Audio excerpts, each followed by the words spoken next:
to Wordwise's YouTube channel. Why are we not live streaming? Because for some reason, Wordwise's YouTube account does not yet allow live streaming directly. We have to record and upload. So everyone, welcome to the 69th meeting of Wordwise Advanced Toastmasters Club. And today promises to be an action-packed and a very different meeting because it will focus on something that is not traditionally considered literature or even creative arts. But as we progress through the meeting, you will be surprised. That is my promise. So Wordwise Advanced Toastmasters Club is an advanced club. It has all the features of conventional Toastmasters Club, but on top of that, it builds upon that by featuring some exclusive segments, which you will learn a lot about as the meeting progresses. And yes, so first we will seek introduction from our guest, Toastmaster Farhan Hassan. Toastmaster Farhan, could you please introduce yourself?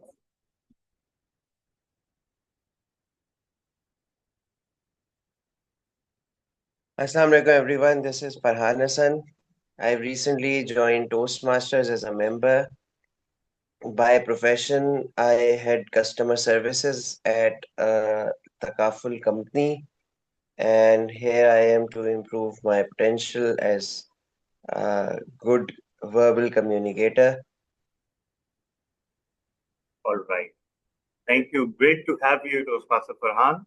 And we have Toastmaster Abdul Mateen, who is our brand new VP Education. So, first of all, how many names do you have and what are we supposed to call you? And after that, please introduce yourself. All right. Actually, you can call me Mateen simply. Actually, my full name is Abdul Mateen Kasmi and my caste is Mia. So Acha, I'm okay. that's why everyone in the Toastmaster calling me Mia Mateen. So, all but right. actual name is Abdul Mateen Kasmi. All right. All right. Great. Thank So you. please introduce yourself a little bit. All right. Thank you very much, Talha bin Ahmed, for giving me opportunity and other Toastmaster. My name is Abdul Mateen Kasmi, and I'm running my own institution in Islamabad, J15 Markaz. And I have just enrolled myself in a PhD program in management sciences. So I'm pursuing my goals to do my PhD. And simultaneously that previously I have worked in multiple organizations across the UAE and Saudi and Qatar. And before that, I have been part of a public sector organization called Pakistan Ordnance Factories, WACAN. So that's all from my side. Thank you. Hey, great to have you, Toastmaster Mateen, and thank you for accepting the post of VP Education. And I'm sure you will be a great addition to the club. We have Toastmaster Haj Shamsi all the way from Australia. Please introduce yourself.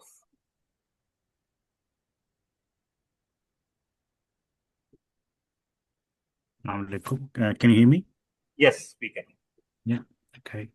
So my name is Saad, and I live in Canberra, and an accountant by profession. And All right. I think that's my introduction, I guess. Okay. Yes, you're fond of very brief and to the point introductions. So thank you so much. And all right. So now, since I'm also the Toastmaster today, I'll introduce the theme of the meeting. And the theme of the meeting is pop art. Now, what is pop art? It is the dividing line between popular literature, popular music, popular movies, and the consideration for anything to be considered as art. And it is an age-old divide. It is present in every culture of the world. If anything becomes too popular, it automatically is disqualified from being considered art. And at the same time, often the hallmark of art in world history has been obscurity, even misery on the part of creators. So it is actually tragic because several great writers, poets, musicians, singers uh, were recognized well after their deaths. And this is something that continues to plague the artistic community to this day. Which brings us to Taylor Swift and popular artists like her. Now, these artists enjoy popularity. Taylor Swift has to be perhaps the number one artist in the world right now. And naturally, that makes a lot of friends and a lot of enemies as well. Of course, there are millions and millions of followers, and she's on a concert tour since the last 10 years or so, apparently. And she's been putting out an album which has broken records for consecutively over the last 5 years. So clearly, she means a lot to her families, and that cannot be denied. Every piece of art is primarily uh, made to uh, connect with fans, with its appreciators. And even if someone fails to connect with that, does not mean that it lacks validity. Conversely, the conversation, whenever someone obtains such a stature, inevitably becomes more about the artist and their own persona and their own history rather than the world at large. Because at one point, when artists become larger than life, their art does tend to become about themselves. And Taylor Swift, by no means, is the first person uh, with whom we witnessed this phenomenon. There was Michael Jackson.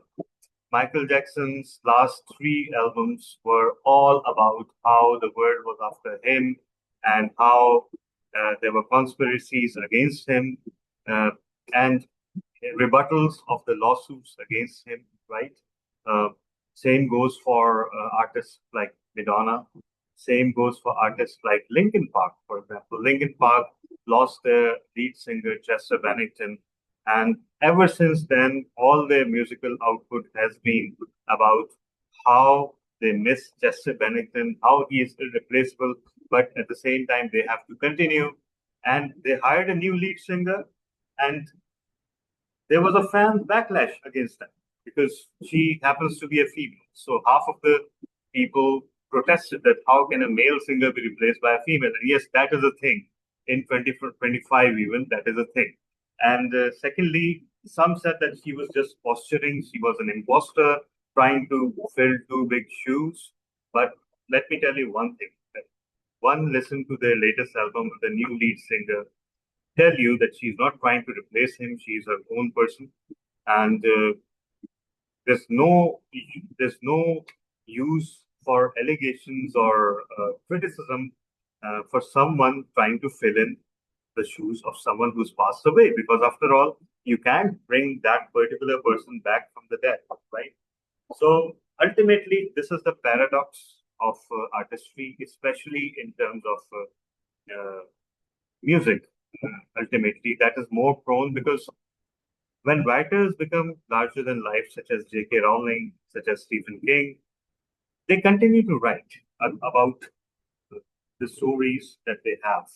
But ultimately, the musicians tend to start looking more and more inward, and their story tends to become more and more about themselves. Now, what is the connection between music and poetry? There will be a section of society who would think that there is absolutely no connection, and there cannot be a connection because popular music by no means can be poetry. But we have Toastmaster Isos Money who will change your mind about that. But before that, listen to this. Hello, darkness, my old friend. I've come to talk with you again because a vision softly creeping left its seeds while I was sleeping, and the vision that was planted in my brain still remains within the sound of silence. In restless dreams, I walked alone, narrow streets of cobblestone. Neath the halo of a street lamp, I turned my collar to the cold and damp, when my eyes were stabbed by the flash of a neon light that split the night and touched the sound of silence. And in the naked light I saw 10,000 people, maybe more, people talking without speaking, people hearing without listening, people writing songs that voices never share. No one there disturbed the sound of silence. Fools, said I, you do not know. Silence like a cancer grows. Hear my words that I might teach you. Take my arms that I might reach you. But my words like silent raindrops fell and echoed in the wells of silence. To the people bowed and prayed, to the neon god they made, and the sign flashed out its warning in the words that it was forming. And the sign said the words of prophets are written on the subway walls and tenement halls and whispered in the sounds of silence. This is a 1964 song by Simon and Garfunkel called The Sound of Silence. And I can bet anyone that were it not one of the most popular songs of all time, even if you have just read these lyrics, you would have assumed that it was a poem. And this is the truth of a lot of popular music over the years. I'm not saying that every piece of pop music is poetry, but some pieces indeed have been. And you'll be stunned to know that Bob Dylan, the legendary singer, songwriter, and poet, have won a literary Nobel Prize. And most recently, Kendrick Lamar, a rapper from the United States, won a Pulitzer Prize for his album. And it was in itself very controversial because people questioned how can you award the highest literary prize to a rapper? But that's the way art works. It defies labels, it challenges convention, and more importantly, it doesn't care what anyone thinks. It is more concerned with connecting with its audience. So, with that, we will move on to the meeting, and I'll be playing the role of the timer. I will not explain it to save time, and instead, I will ask our language evaluator, Toastmaster Pratim, to explain his role and share the word of the day. Thank you very much, Talha bin Hamid, Toastmaster of the day. Good morning, everyone. As a grammarian today, my responsibility is to support all people to develop their communication skills. And for this, I will be listening carefully to everyone's use of language, creative expressions, effective words of choice, and I will be keeping track of any grammatical errors or slips or repeated or filler words so we can all learn and improve our language together. Let me introduce the word of the day. The word of the day is eloquent. It's an adjective meaning fluent or persuasive in speaking or writing. Example of this, her eloquent speech inspired everyone in the room. So I urge everyone, try to use the word of the day. At the end of the meeting, I will return myself with the report and the errors or the slips, highlighting the points which needs to be improved. Thank you very much. Over to you, Toastmaster of the day. Thank you so much, Toastmaster Abdul for an eloquent description of your role. And now we move on to one of our signature segments, which is the Let's Word It segment. So I will invite Toastmaster Kashif Kidwai to explain the segment and list the speakers for that. Over to you, Toastmaster Kashif.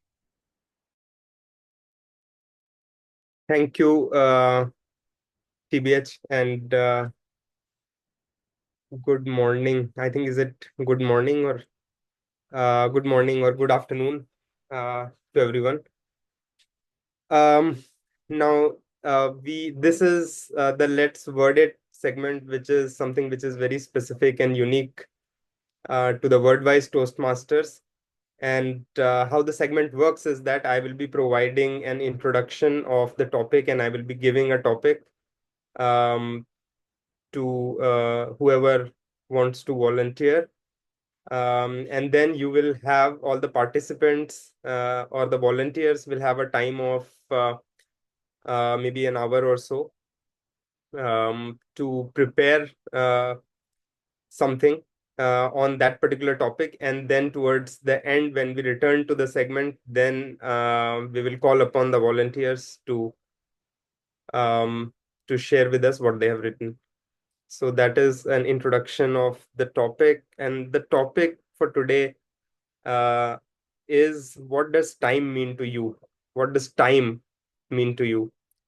Time is a paradox, and I have struggled. I think that we don't really understand time very well. I have written about time, and let me share a few of the things that I have written about time, and that you can use it as an inspiration, or you can use it as um,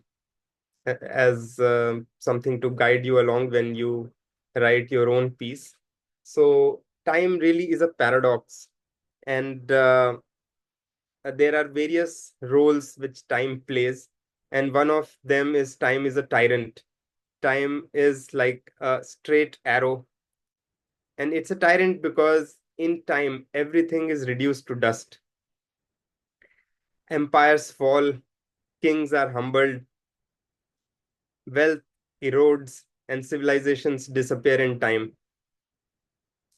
Ultimately, time is a property of this universe, and it is mind-boggling to think that we have been around, or sorry, not we, but this universe has been around for 13.8 billion years. And but one day it will end. That much we do know. And time will destroy the universe, and it will destroy everything that comes in its path. So time as a tyrant, time as a circular loop. I think that time goes round and round and round and round, and we are all caught up in it. And we wake up, we eat, we work, we sleep, we struggle, we suffer, we weep. We are caught up in this meaningless loop of time. Um, Time marches on, 1 day, 1 hour, 1 minute, 1 second. We are born, we grow old, and we die. We are born again, and the cycle continues. Seasons change and time marches on, never stopping, never resting. We are slaves to this march of time. We ourselves are marching in step with time, never stopping and never resting. Another role of time is also like a cycle in terms of time is past and future. Some of us are prisoners of the past. It is like the past is like a black hole, and it will not allow us to escape. It will not allow us to be free. Our sins, our mistakes, our trauma won't allow us to be free. And some of us are prisoners of the future, worried about what might happen, scared of losing what we have accumulated, scared of death, scared of loss, or hopeful of a better time. Hope, I think that is something which is common to all of us, the promise of better times. A drug addict hopes for a good time. A non-drug addict, which is all of us, also hope for a better time, maybe a little further down the line. In that sense, we are all addicts. with a hope for better times. There's a story about Mullah Nasruddin, and he went to the butcher one time, and he asked him for a particular cut of the meat. And the butcher he told Nasruddin that they are all the same, all the pieces are the same. And at that point of time, he became enlightened. Because he realized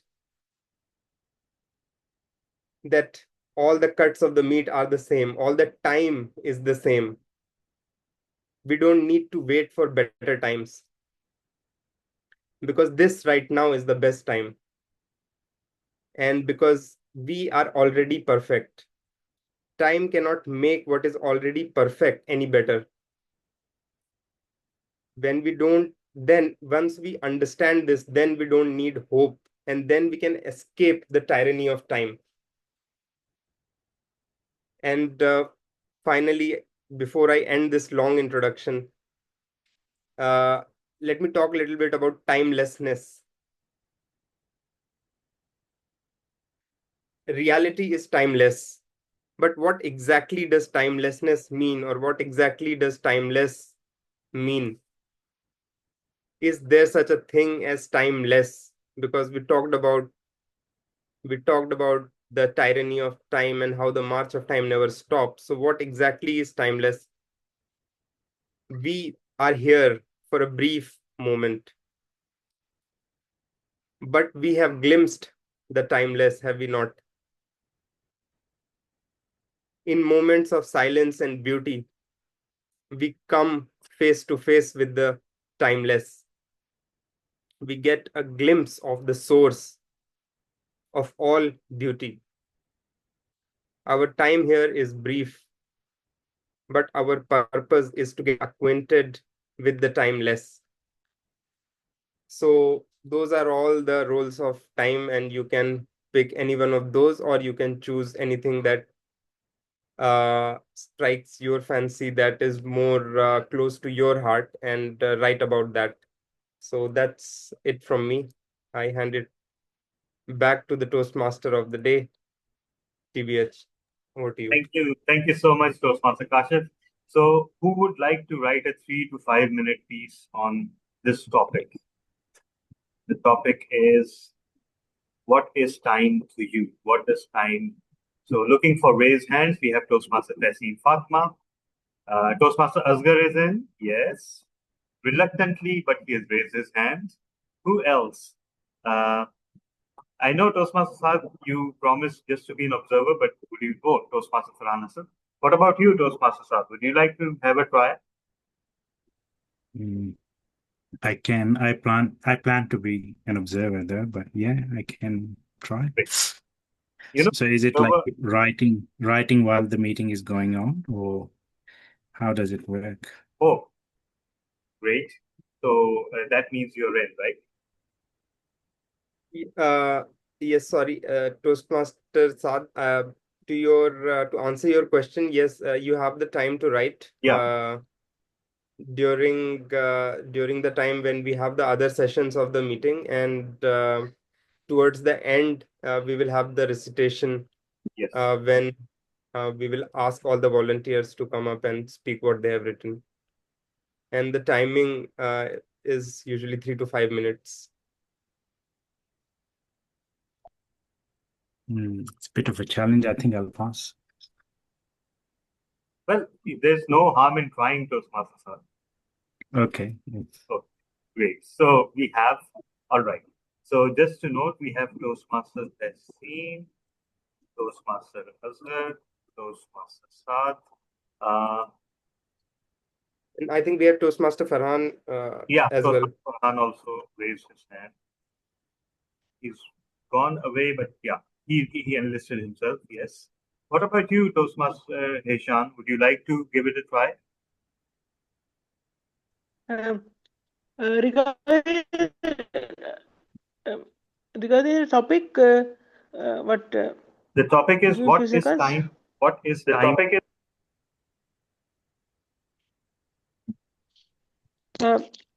time 5 to 10. Okay, 3 to What 5 does minutes or else? Yeah, 3 to 5 minutes. You have to write a piece of text for that last 3 to 5 minutes, and the topic is what is time? What does time mean to you, or what is time to you?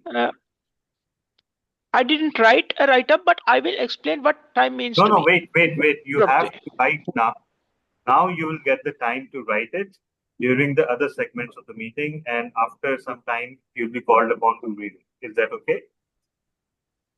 No worries. Over to you. Okay, fine. So Toastmaster Heshan is in.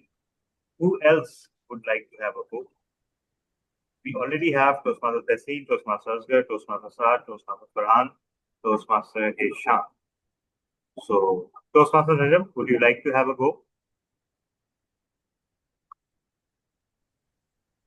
I'll try to write something, and if I come up with something, I'll That's definitely with the that's audience. great. That's the spirit. So it's 3 to 5 minutes. Although to tell you the truth, in this particular segment, we are not that stringent on the. Even if your piece is for less than 3 minutes, that's perfectly fine. So yes. So now moving on to the piece de resistance of the meeting, and thank God, Toastmaster Noor is not here. Otherwise, he would have certainly criticized me for butchering in French. Yes, Toastmaster Aisha, of course, your segment will come a bit later anyway. So we hope that you will get better by then, inshallah. So no worries there. So now moving on to our keynote of the day, which will be about the poetry and the lyricism of Taylor Swift and music. So Toastmaster Isa, I will be highlighting you, and you will have. How much time do you need for your keynote? Ideally, it would take hours, but I think I have 30 minutes on the chart. You have.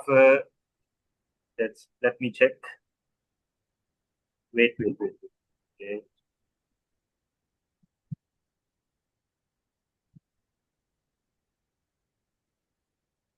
Yes, you have 30 minutes. We're a little bit behind, but that's my doing and not yours. So, everyone, put your hands together for Toastmaster Isa. All is fair in love and poetry. All is fair in love and poetry, Toastmaster Isa. I need to share screen. I think I need that. Wait, yes, you should be able to write about now. Yes. There it is. Let's see. Well, we all can see this. Interestingly, you're an Eras Tour veteran. We'll talk about that as well. What you can look at a picture like this and say, "Oh, I know which song she's performing right now." This is August, by the way. We'll cut to that in a minute. So, good morning, everyone. Let's start with an ode to a girl who sat in her bedroom, guitar in her lap, a notebook full of rhymes and heartbreak. To the girl who took the language of autumn leaves falling into pieces into place and then played it in stadiums of over 75,000 people for like 2 years and like 200 something shows for like a whole 10-minute song, and that became the soundtrack of a generation. Taylor Swift, a name you might associate with fame, a lot of glitter, and Grammys. But today, I want you to hear her name the same way that I do. As a writer, a storyteller, and yes, a serious literary force to be reckoned with. There's something that's so beautiful about words that not just rhyme, but they feel. She doesn't just write songs, she writes stories that we hum. You can't see the presentation, right? Yes, we can. Can somebody please let me know? Okay. All right then. So every era, every album is written out loud. It's like a diary that's turned into poetry. And maybe that's what lyricism really means, when the truth finds rhythm and the courage to speak. If someone told you like 20 years ago that a girl was gonna come up in a male-dominated country music genre and become one of the greatest living poets of our generation, you might have laughed. And yet, here we are, 2 decades later, now quoting her lines the way people once quoted Shakespeare, Plath, and Dickinson, which she has as well. Because lyricism isn't always rhyme scheme. It's not about how words make us feel. It's how they turn our experiences into stories. And she's been doing exactly just that. From fairy tale daydreams to cracked mirror of fame, the quiet haunted corners of her little mind. Not really little, but so today let's trace her journey, not as a celebrity, but as a writer. So for all of us here who may not have had the chance to know every single album, I have compiled sort of a mood board for each album so we both know where we are. This was the aesthetic essentially for the first album. It was a very strong country album. It came in with a lot of big curly hair and a girl who's just 18 and she's getting her place in the world. But this started with lyrics like, I'm only me when I'm with you. Our song is the slamming screen door, sneaking out late, tapping on your window. I think everybody's heard that once, at least once. But then lyrics from like songs like A Perfectly Good Heart.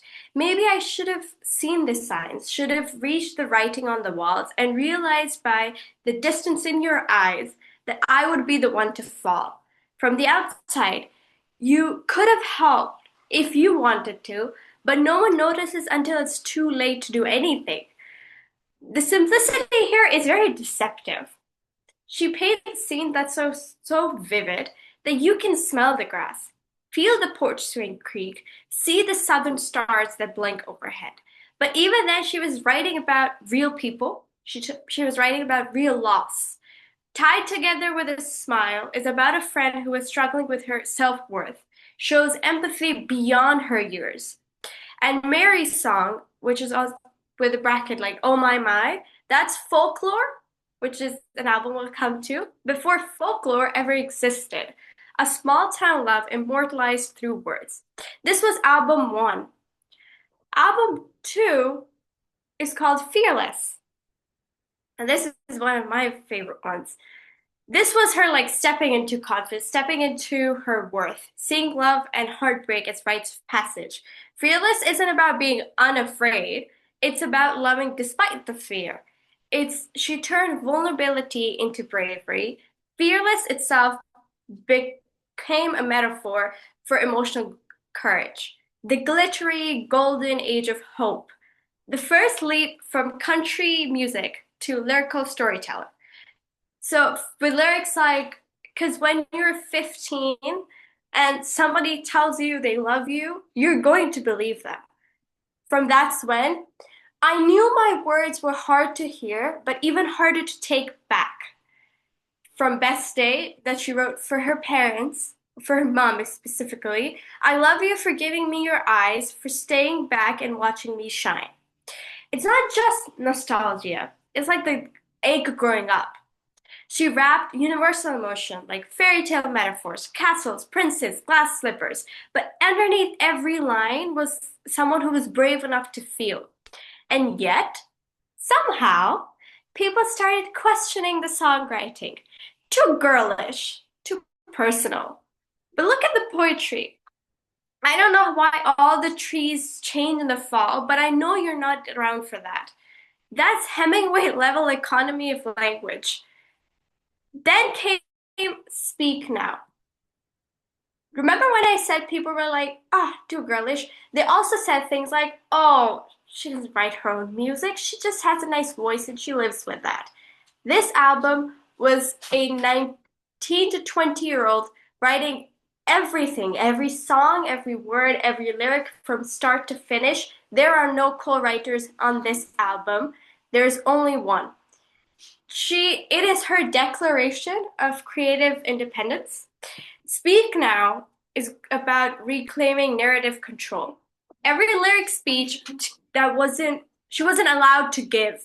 A song, a moment that she rewrote. She took every doubt and turned it into fire. Speak Now was an entirely self-defined declaration of like, watch me. I don't think you should wait. I think you should speak now. From mean, I bet you got pushed around. Somebody made you cold. But the cycle ends right now because you cannot lead me down that road. From Long Live, that she wrote to her fans because in that time period, there was a lot of questioning if she was ever going to be able to write music and do what she loved ever again without the drama that was piling up. So she wrote for them, I had the time of my life fighting dragons with you.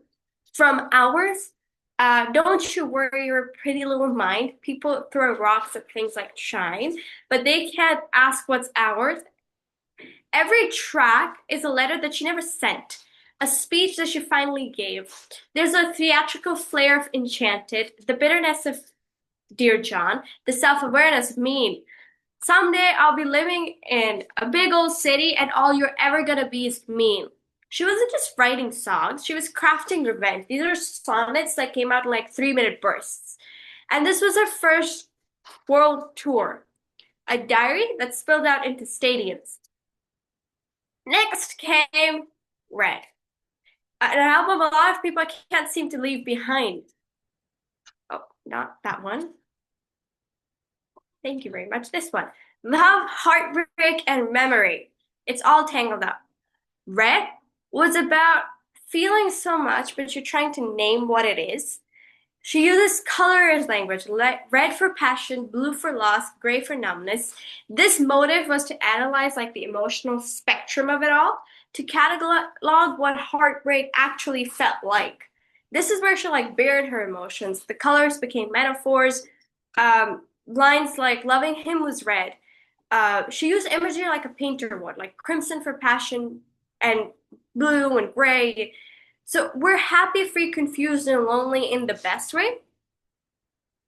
That's what growing up feels like. All the contradictions all at once. And then the heartbreak lines that could level cities. Maybe we got lost in translation. Maybe I asked for too much. Maybe this thing was a masterpiece till you tore it all up. The girl who once sang about fairy tale now dissects the ruins of them. I bet you this is one of my favorite songs. This is a Waltz track. By Waltz track, that means this was a re-record. We'll come to that. But it was called I Bet You Think About Me. And it's like, I bet you think about me in your house with your organic shoes and your $1 million couch. She know the way. And then from Nothing New, she'll know the way and then she'll say she got the map from me and I'll cry myself to sleep. From This Is the Last Time, from The Last Time, which featured Gary Lightbody. This is the last time I'm asking you this. Put my name at the top of your list. Which is, this album wasn't about heartbreak. It was about the art of remembering. Now, with this album came another level of scrutiny. She writes about heartbreak. She writes about this. People need to really understand she's not that good. All she writes are really sad songs about men. Then came the genre shift. Second criticism they had was that Red had a bunch of pop songs. This was her exploring into the idea of a pop world. Then came the full genre shift. The 1989 album. It's also a very fun album. This was after public scrutiny, a breakup with a country music. This was rebirth. The motive wasn't escape, it was reclamation in a way. She wrote about flame, she wrote about image, she wrote about loneliness and shimmering pop tones, turning her private chaos into catchy catharsis. A full genre shift. The country girl stepped into pop, but only her lyricism sharpened. From lyrics became a lot catchier for this album, so lyrics became things like the lights are so bright, but they never blind me. She captured the shimmer and the loneliness of fame, the way neon hides in the shadows. From I wish you would, I wish we could go back and remember what we were fighting for. I wish you knew I miss you too much to be mad anymore. There's a cinematic imagery of style, the storytelling of Out of the Woods, the quiet self-awareness of Clean, with lyrics like the drought was the very worst, and when the flowers that we'd grown together died of thirst. And for the first time, she wasn't writing about love, she was writing about identity, her identity. With this came another drama. There's a theme here, we'll find that out, because a lot of poets write from personal experience. She is one of them. Came Reputation. This was an album shift if there was ever one, because when the media really vilified her, she used the songwriting as like a weapon and a shield. Another interesting thing she did was that for the tour of Rep, the journalists who called her really mean things and were like, yeah, she's over, and the hashtags like Taylor Swift is over party. She invited those to the opening night that was sold out. This was not a flop tour. This was the biggest tour that she had in her career at that point. But the motive here was revenge, poetic revenge. She blurred truth and satire, dissecting falsehood. It's about turning being misunderstood into material. It's reclaiming the pen from the press. So when the world tried to write her obituary, she wrote her manifesto. So with really fun lyrics like, the old Taylor can't come to the phone right now. Why? Oh, because she's dead. So, and really sad lyrics from New Year's Day, like, please don't ever become a stranger whose laugh I could recognize anywhere. The world play became sharper, it became darker, it turned gossip into poetry, vengeance into art. And with lyrics like, my name isn't mine anymore, it's like Reputation is an artist who dissected herself under public autopsy and reclaiming her narrative. This was like her Sylvia Plath era. It was confessional, it was very ironic, it was very daring. And it made for a very fun Netflix documentary for the tour. So this was another shift from the darkness. She chose pastel. This was like a reintroduction back as the Taylor Swift that was in debut. A reminder that happiness can also be profound. The motive here is like emotional maturity. She didn't write from heartbreak, but from peace, commitment, and the decision to love again, both herself and others. A pastel recovery, a reminder that softness could be strong too.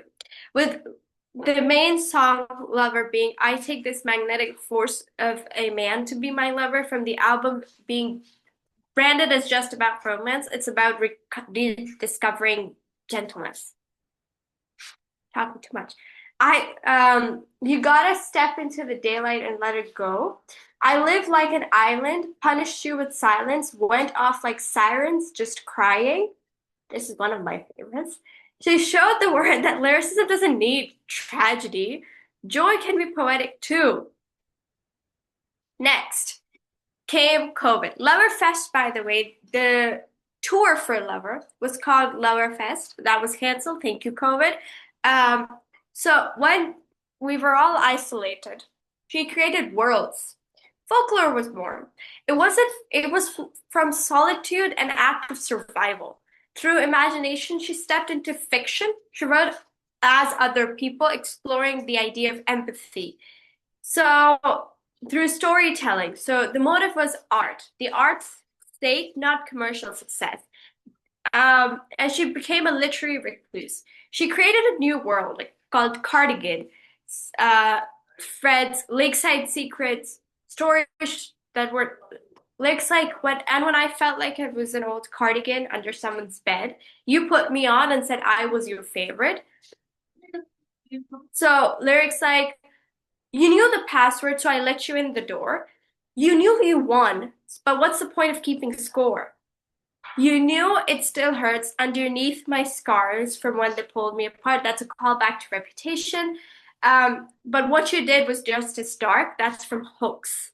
I would ask you very politely if somebody really likes sad, monotonous songs, not really sad, but really folklore style songs. This is really fun. Take the words for what they are. a dwindling mercurial high, a drug that only worked of the first few hundred times. What did you think I'd say to that? Does a scorpion sting when fighting back? I'd give you my sunshine, give you my best, but the rain is always gonna come if you're standing with me. One of them being your flashback on a film screen in my town. No, your flashback on a film screen on the one screen in my town, while I bathe in cliffside pools. With my calamitous love, is somebody saying something? Okay. With my calamitous love and insurmountable grief, that's personification worthy of an anthology. She blended fiction with memories, weaving characters like Betty, James, and August, and the whole triage, and somehow they all feel like us. The next album was Evermore. This was the quieter twin, written when the world still felt very uncertain. Here she wrestled the ending of eras, of illusions. The motive was reflection, not resolution. It was continuing after closure. What do you do when you have closure? Writing is a way of heal. If the Folklore album was a novel in itself, Evermore was a companion book, softer, sadder, and even deeper.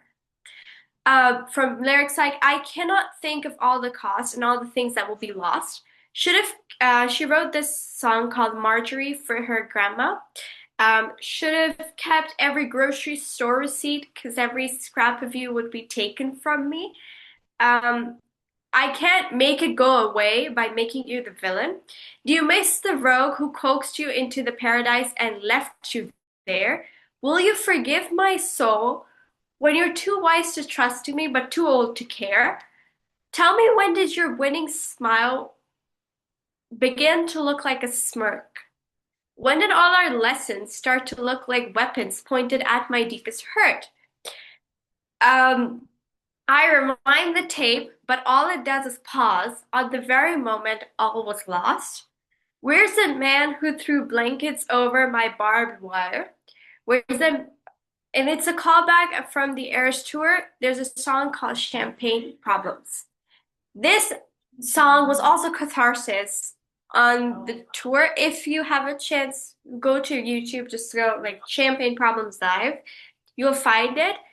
The amount of emotions people went through in that one stadium was insane.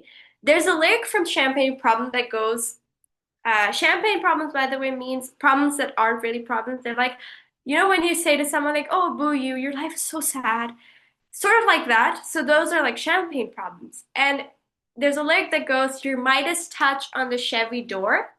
So according to mythology, if we go there, King Midas had the touch of gold. There's a lot of stories about King Midas. I think there's one with him and his donkey ears, and he had a touch of gold as well. And while this seems really neat, a lot of things would lose functionality and purpose once they turn into gold. Like a rose that cannot be smelled, a fruit that can no longer be eaten, a phone that no longer works. Likewise, once the car is touched, it can no longer be driven, cannot transport the passengers, cannot fulfill the tasks. In Champagne Problem, she seems to find no appeal in the idea of marrying into the person she feels societally obligated to. She knew that this life would be tantalizing to her, just like gold. Like to anybody outside, it's like, oh, anything you touch is gold, you'd be rich. But however, she finds herself unable to make herself want it. Despite this being so perfect on paper, she wrote like someone sitting in a window with a pen and a candlelight, with lyrics like, help, I'm still at the restaurant, sitting in a corner I haunt. Remember this lyric, by the way. Or, I wait by the door like I'm just a kid, use my best colors for your portrait, lay the table with the fancy shit, and watch you tolerate it. Now, these lyrics are important later. Please do remember these two. We'll come back to that. But this is storytelling as healing, the art of poetry in the aftermath. This aftermath comes after COVID. The next album that led us to the tour, Midnights.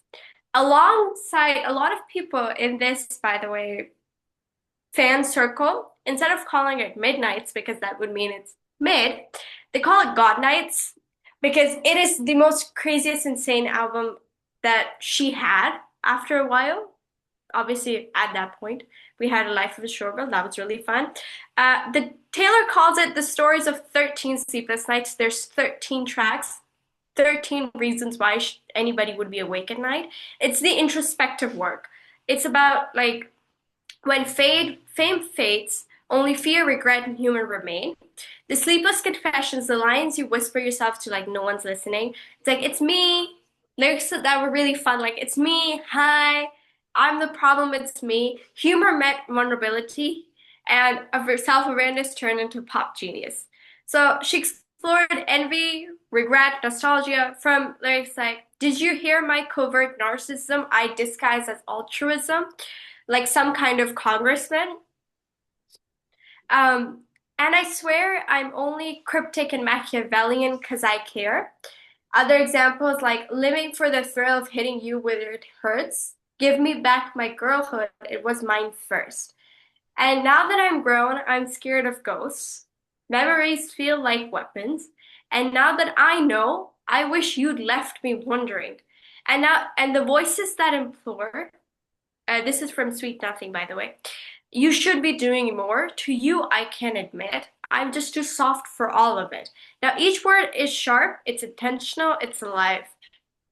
Let's come back to this album. She doesn't just feel pain, she studies it. This motive is literally here. There's no other motive for this album. She becomes her own critic, she analyzes her own art. This is meta writing, a poet who dissects the act of creation, the love in being. Here also, she became the poet and the poem. Became known as the chairman of the Tortured Poets Department because the album is called The Tortured Poets Department. From lyrics like, you left your typewriter at my apartment, straight from the Tortured Poets Department. From lyrics like, you'll say I abandoned the ship, but I was going down with it. My white-knuckled dying grip, holding tight to your quiet resentment. For example, growing up precocious sometimes means not growing up at all. The spirit was gone and we would never come to. I'm pissed off that you let me give you all that youth for free. Is it a wonder that I broke? Let's hear one more joke. And then we could all just laugh until I cry. We both did the best we could do underneath the same moon in different galaxies, dancing phantoms on the terrace. Are they secondhand embarrassed that I can't get out of bed because something counterfeit's dead? You're cinephile in black and white, all those plot twists and dynamite. The loss of my life, the song in itself, but the bridge for it, our field of dreams engulfed in fire. Your arson smashed your somber eyes, and I'll still see it until I die. You're the loss of my life. One of the really fun ones, at least for me, is I'll never leave. Never mind. Call back to I laughed in your face and said, you're not Dylan Thomas, and I'm not Patti Smith. This ain't the Chelsea Hotel. We're modern idiots. This isn't writing about heartbreak. She's writing about others' art. It's about what it means to turn pain into poetry. This album came into the Eras Tour quite towards the end. This was towards what she was feeling personally throughout this. This album was her personal sort of, when you take everything away, this is what it was the whole time. With a lot of current callbacks to the Eras Tour, the one where we pull the curtain back. See, there's a lot of art to this album that I could not show, but this is really good.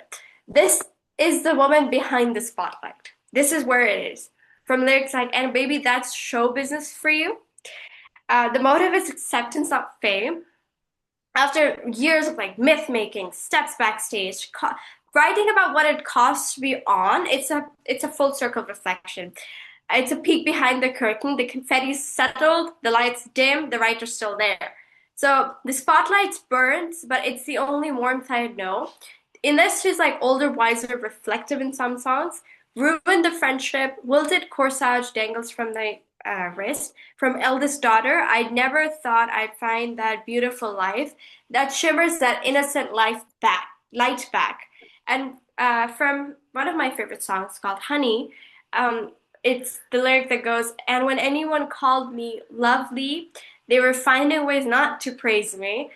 But just say it like you're in awe of me and you stay into the morning. Here she's calling back, at least to a lot of us, that usually when somebody's sitting across from you and they feel sort of challenged by you just by your presence, they're like, oh, you're so lovely.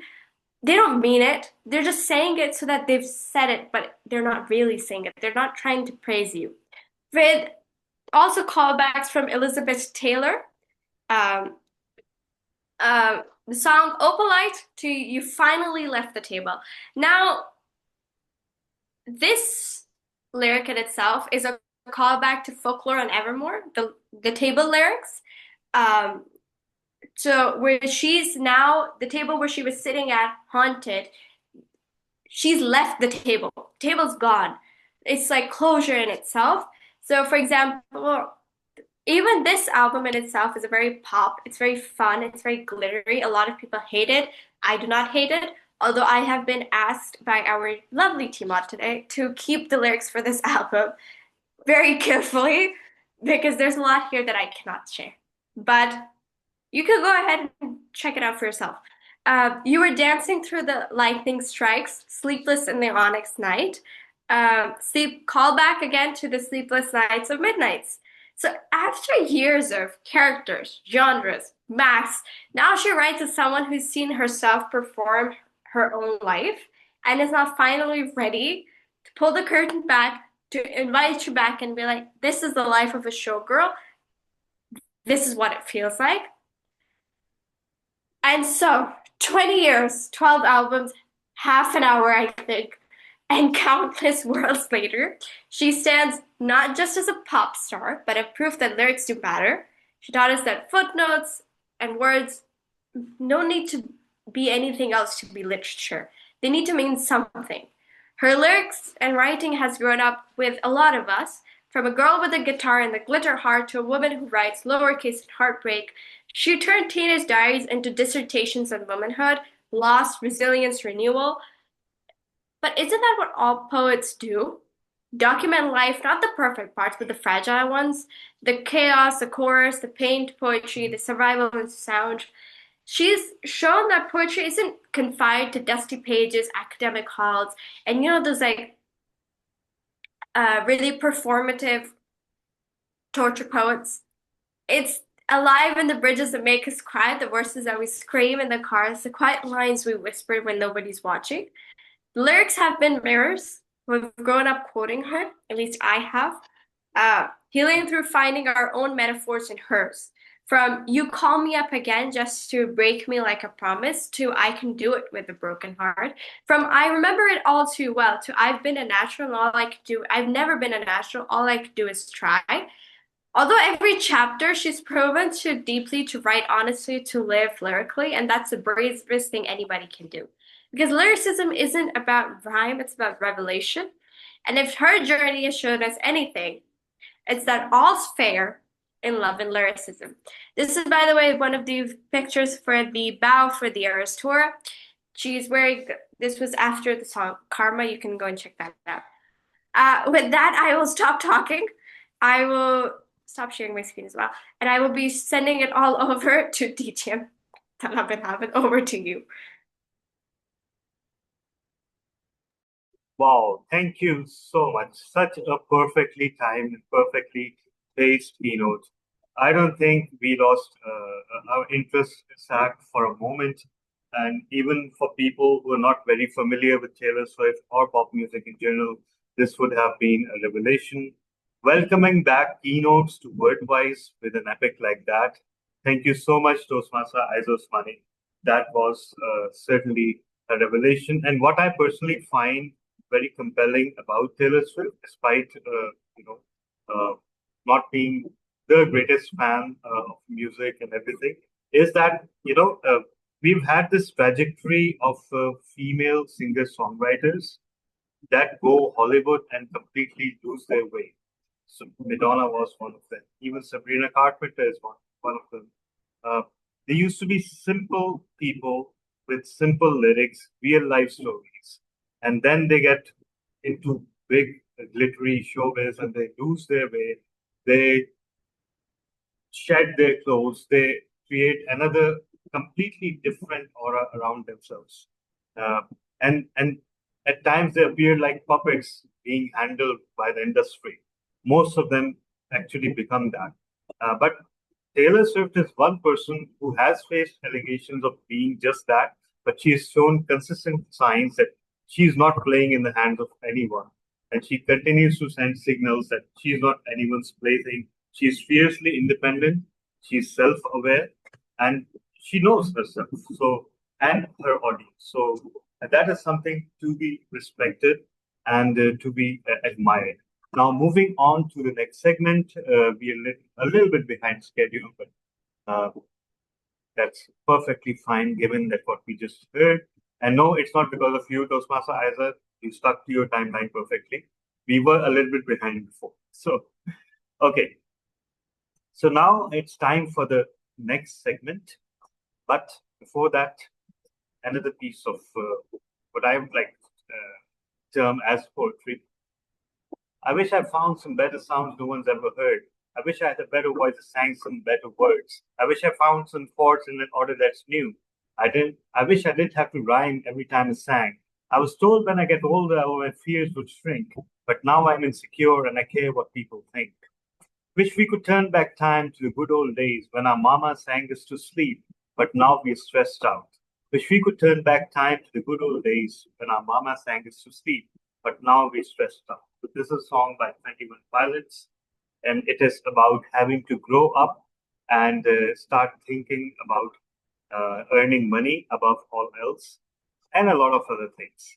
So, yes, Toastmaster, either even if you did have to stop yourself, we certainly couldn't detect it because it was perfectly paced. Thank you so much. So now over to the prepared speech of the day, and that will be evaluated by Toastmaster Asghar. So Toastmaster Asghar, over to you.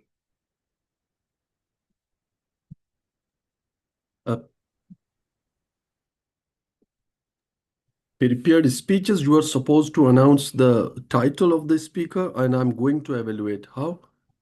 All right. Okay. So, prepared speeches by myself. The title is The Scrabble Lover, and it will be evaluated by Toastmaster Asghar, who will introduce the project.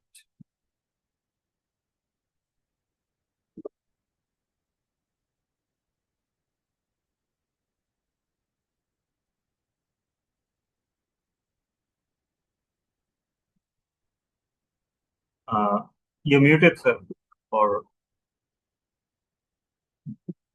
DTM Thala, actually, I was a little bit confused. Now you are calling for a prepared speaker, that you are the prepared speaker. Yes. I'm going to introduce the speaker, right? Yes, exactly. Okay.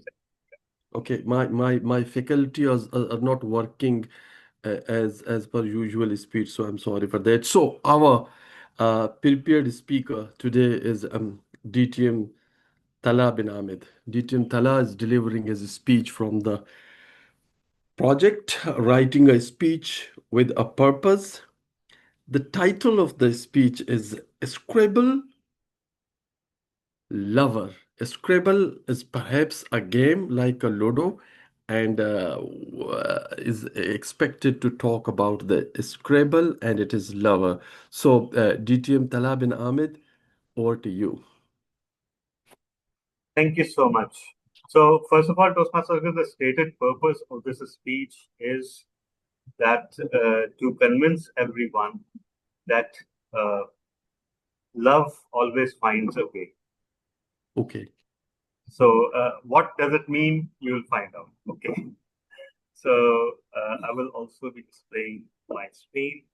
Anyone, please just confirm if you can see this. So, can you see the background?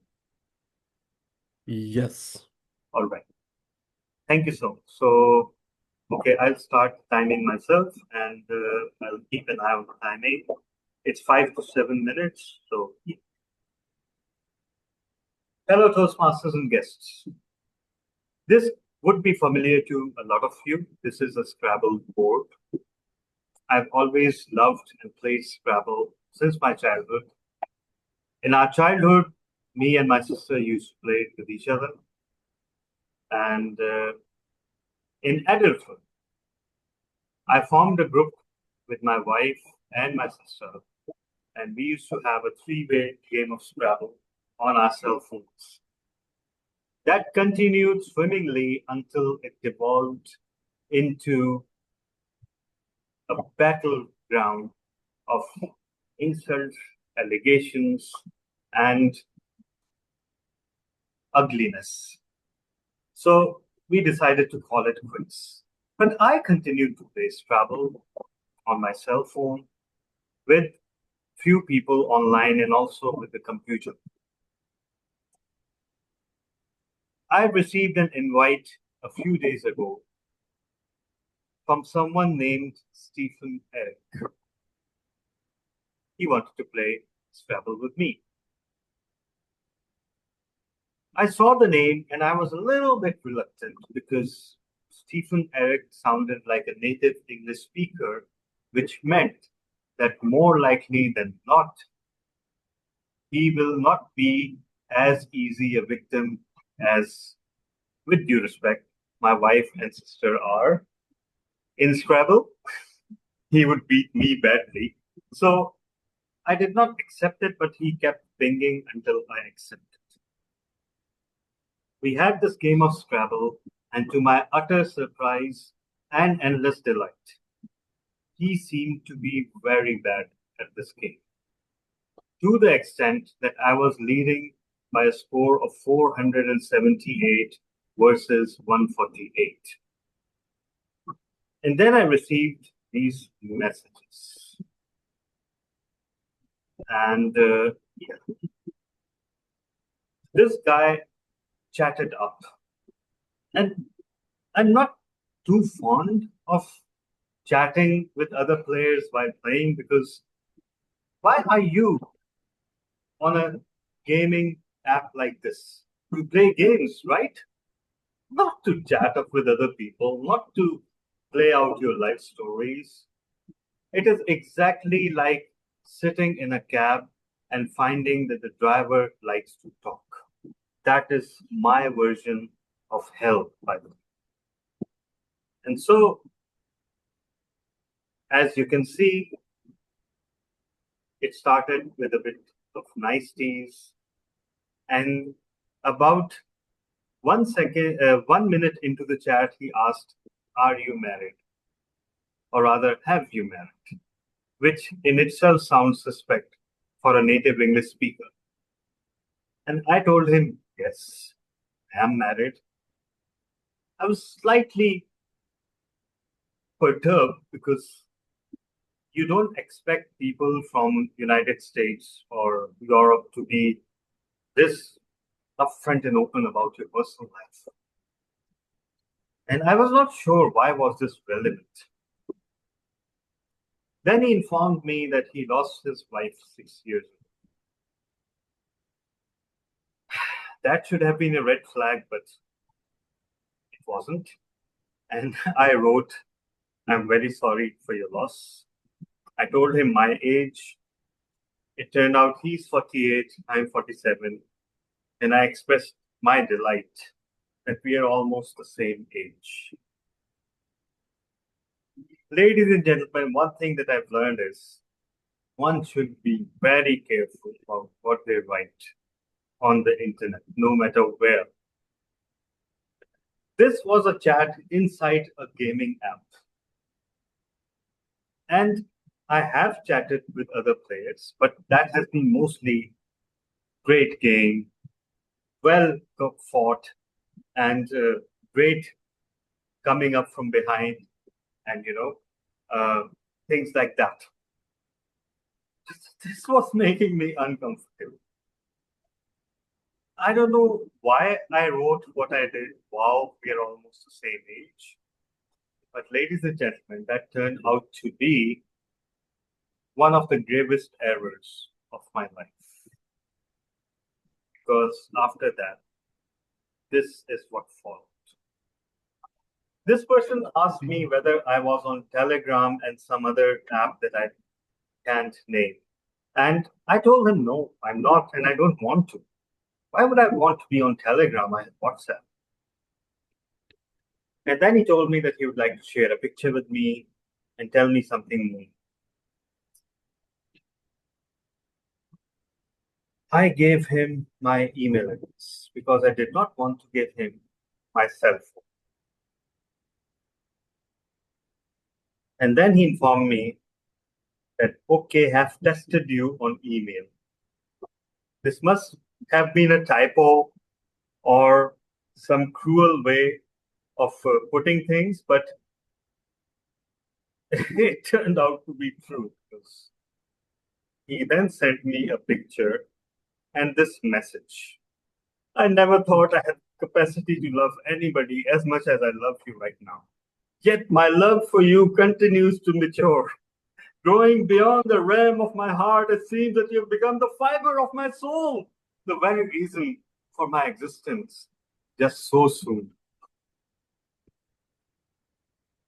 Ladies and gentlemen, I wish I was making this up. And if you see my profile, I don't even share my picture because I'm aware of the consequences. Sharing my picture online would mean that people all around, up, down, left and right, from Asia to Europe to USA would fall in love with me. And I don't want that. I'm happily married. So my profile picture just says Talha bin Hamid. And I don't know what's worse, whether this person realized that I'm a man or he did not. So ladies and gentlemen, I don't know about love. I know one thing. Loneliness always finds a way. Over to you, Toastmaster of the day.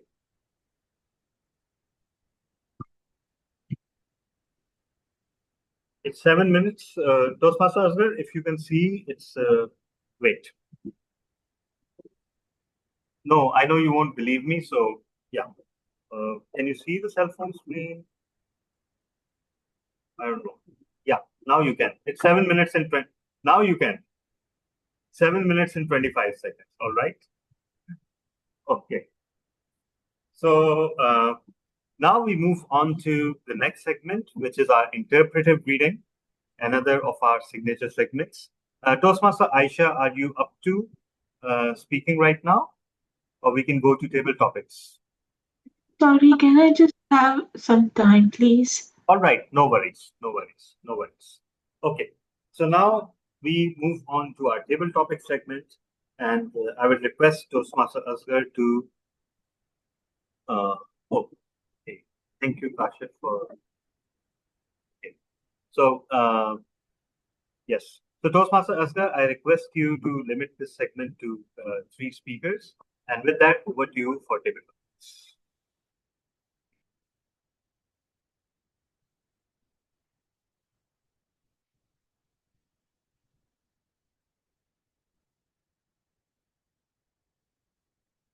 Okay, so it seems that we are now in a table topic session. Table topic session now was limited up to the 3 candidates, but it's nevertheless one of the most important topic because I'm presiding over it. So let me go directly to somebody who is. Can I find Mr. Mohammed Ashraf to include in the meeting and talk with us for a couple of minutes if he is there? Assalamu alaikum. Yes, I'm listening you people. Wa alaikum salam. Can we show you? I am there. I'm I mean, Okay, okay. So, are you a Toastmaster? no. You are not a Toastmaster. So, can you help us to speak for a couple of minutes with us about a topic that I'm giving to you? Okay, I will try my best. Okay. Have you, there is no right or wrong question. You just need to talk around the topic. Have you heard the word anti-hero? What? I can't. Anti-hero. Anti-hero? Uh, Anti-hero. Anti-hero. What is that? just tell us about this term in English, the way you understand it. There is no wrong answer. There is a hero and there is a anti-hero. What do you mean by anti-hero? Oh, you mean villain? Yeah, anything. Okay.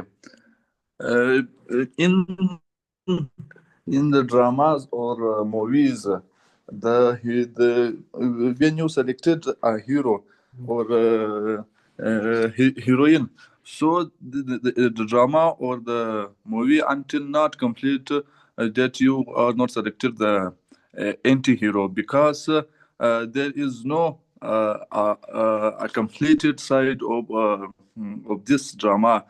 This drama will complete, then we selected a anti-hero. So the role of anti-hero is that they disturbing the all movies, like all dramas or movies or heroes disturbance, so that the hero then when the anti-hero do not disturb the hero, the hero is not showing his power or his action.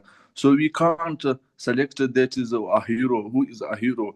When a man come and kill or remove this anti-hero, so we can't say that who is a hero. So the main thing of the drama is anti-hero to show us who is a hero. The anti-hero is man character on my side. That I say the main character is anti-hero. Or now you look the happiness side of the drama is the anti-hero. When we look the anti-hero, he is a rich man, a powerful man, he is a political man, or another level of anti-hero. So especially I selected and I choose when I come to the drama, I will choose the anti-hero. Oh, thank you, Muhammad Ashraf. You know, you have done your job rather well. Thank you very much for your participation. Be with us in every Sunday. You will enjoy, I Okay, promise. thank you. Sarjita Singh, you said that you want to be silent spectator. Are you still believe what you say, or do you want to participate with us for a couple of minutes?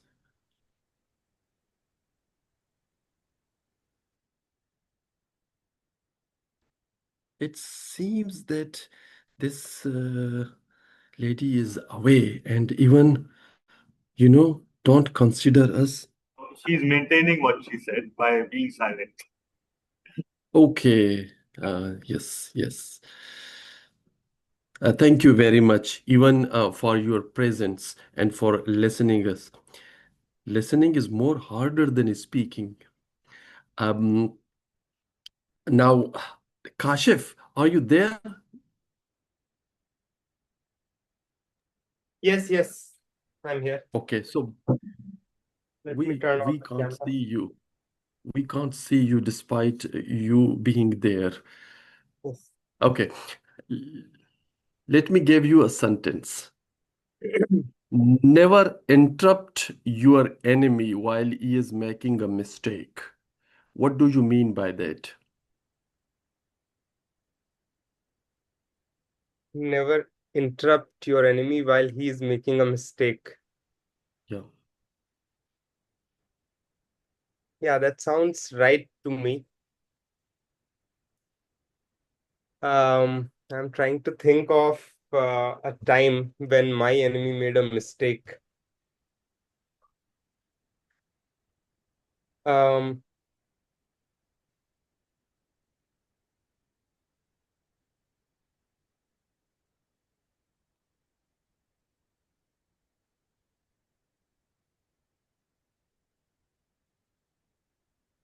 well, personally, I don't think that I have any enemies as such. But if I had an enemy, then I would certainly let them make as many mistakes as possible. And that also reminds me that we ourselves make a lot of mistakes, and I've been always, it is one of those things which I have always been very afraid, very scared of making mistakes. Earlier today, I was writing something about making mistakes, and I remembered that it is one of those things which has remained with me, like the fear of making mistakes or the fear of failure, and that has prevented me from doing some of the things which I would have otherwise liked to do. So we should make mistakes. In fact, I would like to make mistakes and not let the fear of failure hold me back. And I would wish the same for my enemies as well. Back to you, Thank you. Tabletop Master of the Day. Thank you being so kind on your enemy. I'm sure you were not the Stephen Eric, the one who was exchanging messages with DTM Talal bin Ahmed. DTM, do you have any I would like to go for Najam Rizvi if you have time. Okay. Najam Rizvi, are you there? But he's not visible. Yes, I'm here. Okay. Najam, for the last of 10 years, I have increasingly been believing that age is just a number. Do you agree with me? You've been saying that, you've been feeling that for the last 10 years. For the last of 10 years, I have been believing that age is just a number for me. Do you believe it? Yes and no. Age is something, it's like a calendar. We know we have a calendar, and we know that the number of days in a year, and we know the number of years in a decade, and the number of years in a century. So these are given, these are facts that we cannot deny and we cannot escape. These are realities that we have to face. But why do I say no? I say no because during my own lifetime, I've seen what being old means. When I was in my teens, I would see that people who had turned 50 began to be considered old. And then when they reached 60, it seemed that they had reached their expiry date. And they were sticking around. People were wondering why they are still around.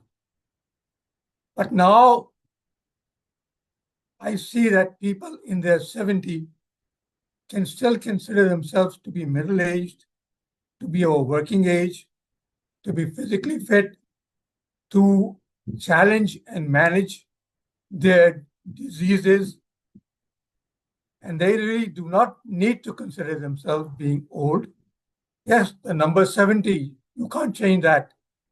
But what that 70 means is something that you can change. That's in your capacity, how you address that, how you feel about that. So that is why I say that definitely age is a number, but how you look upon that number is entirely up to you. Over to you, Table Topic Master. Thank you, Najam, for telling the both side of the story and beautifully evading the point. And it is good to see you after a long time. Please do appear with us regularly. We want to see you more. Thank you very much for your time. DTM Tala, do we have another participant? Can we call someone else? So I think Toastmasters, we should move on now. Okay, so then in other words, it's mean over to you. Yes. Yes. Okay, Thank you.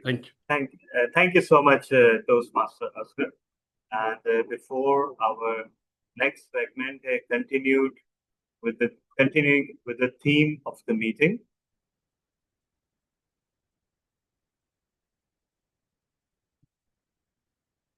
His palms are sweaty, knees weak, arms are heavy. There's vomit on his sweater already, mounts spaghetti. He's nervous, but on surface he looks calm and ready to drop bombs. But he keeps on forgetting what he wrote down. The whole crowd goes so loud. He opens his mouth, but the words won't come out. He's joking how everybody's joking now. The clocks run out, time's up over cloud. Snap back to reality. There goes gravity. Oh, there goes rabbit. He choked. He's so mad, but he won't give up. That easy. No, he won't have it. He knows his whole back's to these ropes. It don't matter. He's broke. He knows that, but he's broke. He's so stagnant. He knows when he goes back to his mobile home, that's when it's back to the lab again, yo. His old rhapsody. Better go capture this moment and hope it don't pass it. So this was "Lose Yourself" by Eminem, and this song has a very special place in my life because before exploring or discovering this song, I used to hate rap music as a rule, and to some extent that's true as well. But I also discovered that there's genuine poetry in some of the rap music, and this was one of those songs. And this holds a very special place in my heart because I used this song as one of my projects from the advanced manuals years back. That project called for interpretive reading, and it actually asked someone to present a monorama, a one-man drama based on some actual piece of writing from someone else. So this song struck me as perfect material because it showcases the rise of a new rapper trying to make their way.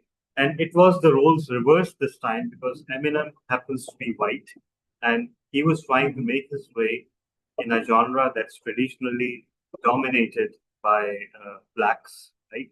Just like Taylor Swift was trying to make her way as a female country singer in a genre that's dominated by males, and it actively scoffs upon females, in fact.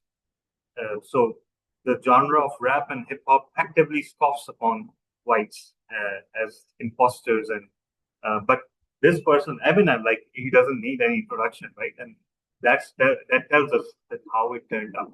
So first, I'll ask Toastmaster Aisha if you are ready with your segment.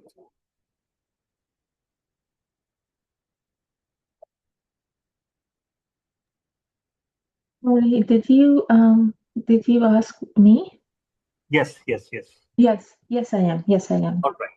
So everyone, this is one of our signature segments as well, interpretive reading.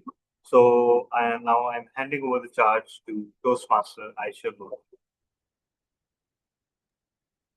Thank you, Toastmaster Talha.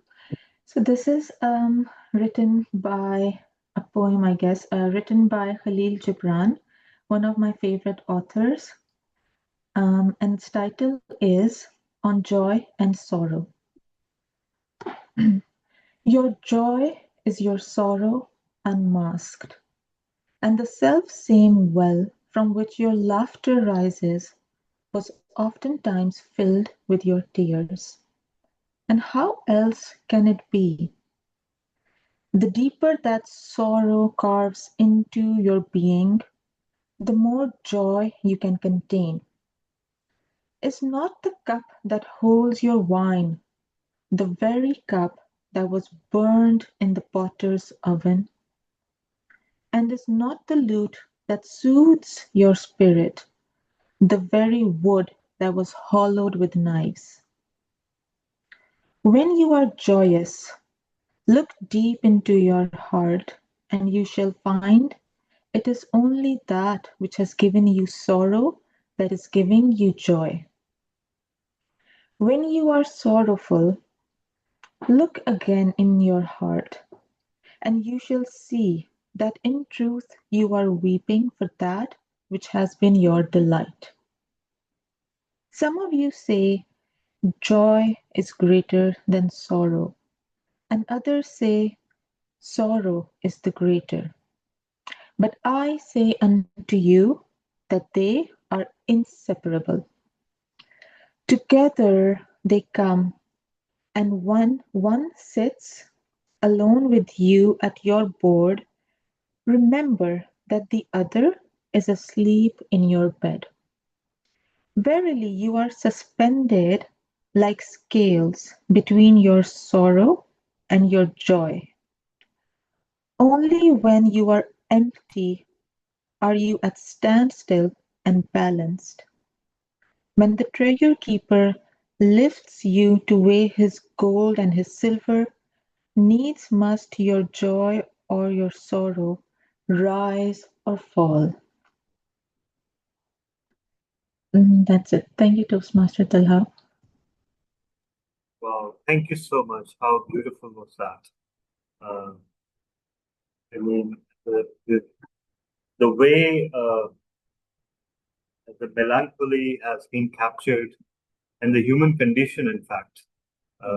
This is absolutely beautiful. Thank you so much, Toastmaster Aisha Lodi, for that valuable contribution. And for next time, everyone, this segment is also open to everyone, by the way. So if anybody wishes to present a piece of interpretive reading, all you need to do is to actually note down on the agenda, and you will also be listed as one of the speakers. So thank you so much, Toastmaster Aisha Lodi.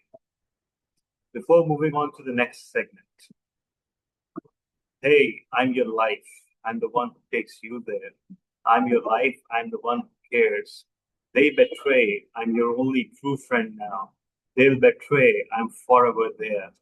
I'm your dream, make you real. I'm your eyes when you must steal. I'm your pain, but you can feel. Sad but true. I'm your dream, make you real. I'm your eyes when you must steal. I'm your pain when you can feel. Sad but true. I'm your truth telling lies. I'm your reasoned alibis. I'm inside, open your eyes. I'm you, sad but true. These words are from Metallica's Sad But True. And this is a song all about the demons that are lurking within one's soul. Sometimes we venture outside. We like to blame society, we like to blame others for every evil that befalls us. But often the culprit is right in the mirror. So, with that uplifting thought, moving on now to our signature segment, which is called Let's Word It. And the curator for Let's Word It, Toastmaster Kashif. Get right, over to you. Thank you, Toastmaster of the Day. So we will begin the Let's Word It segment recitation now. The first participant is Toastmaster Tehseen Fatima. So can I request Toastmaster Tehseen to please share with us what you have?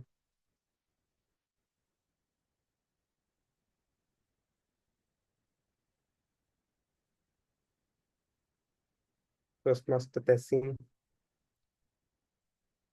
Sorry. You are on mute. Yeah.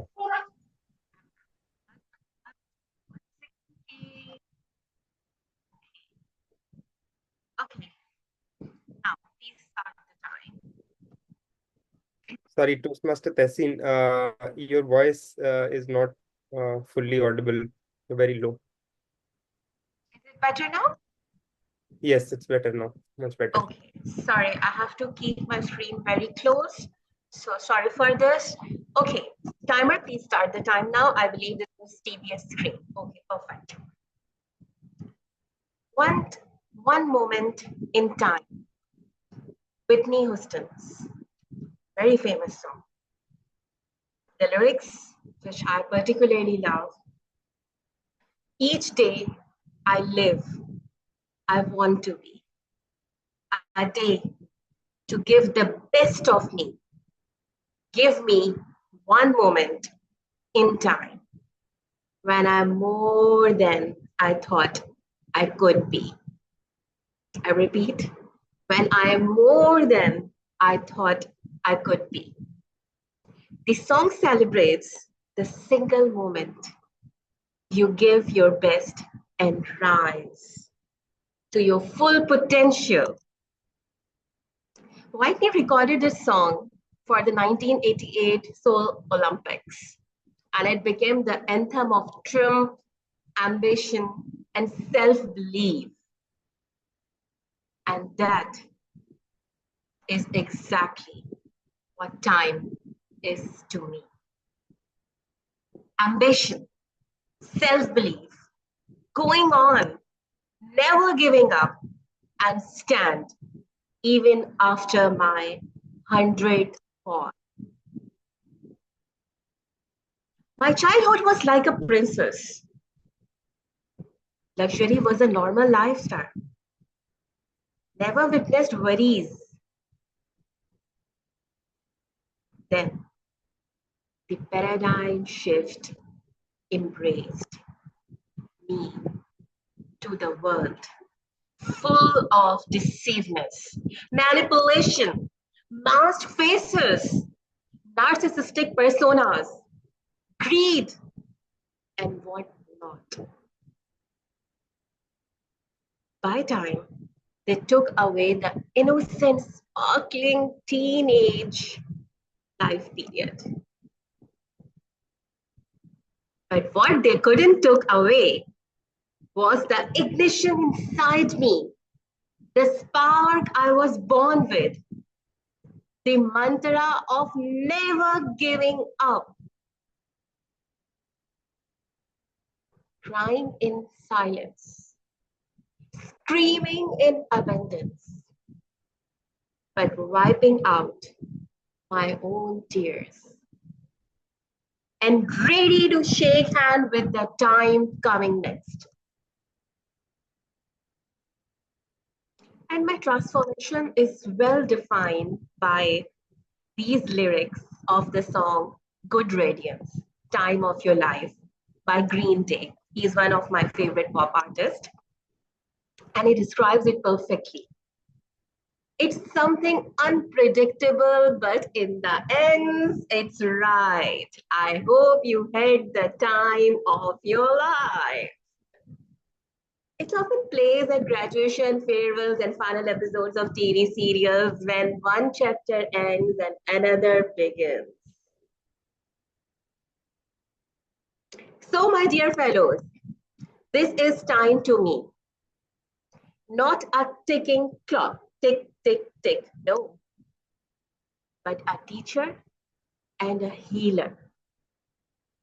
One that tests me, breaks me, yet rebuilds me into who I am meant to be.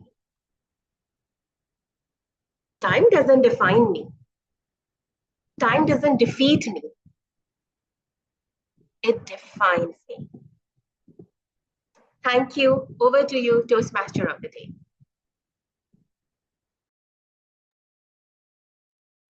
Thank you, Toastmaster Tessin, for sharing with us your beautiful thoughts on time.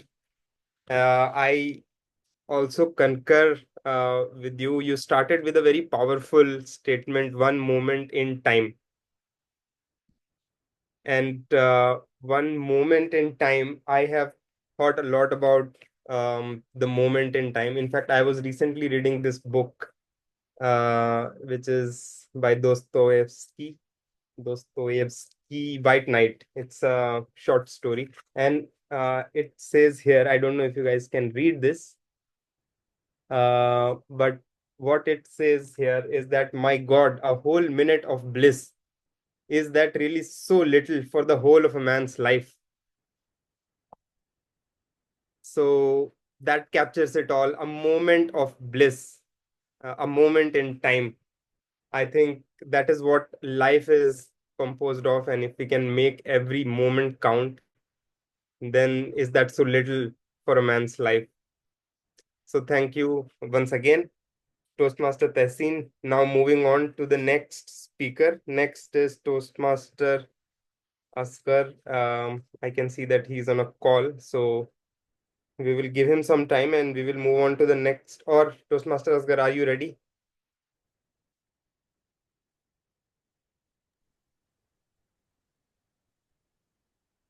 Okay, over to you, Toastmaster Asghar.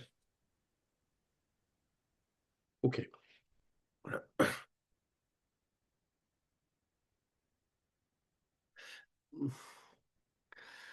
I came to know about time when I was, I think, in class 1, when I wanted a wristwatch,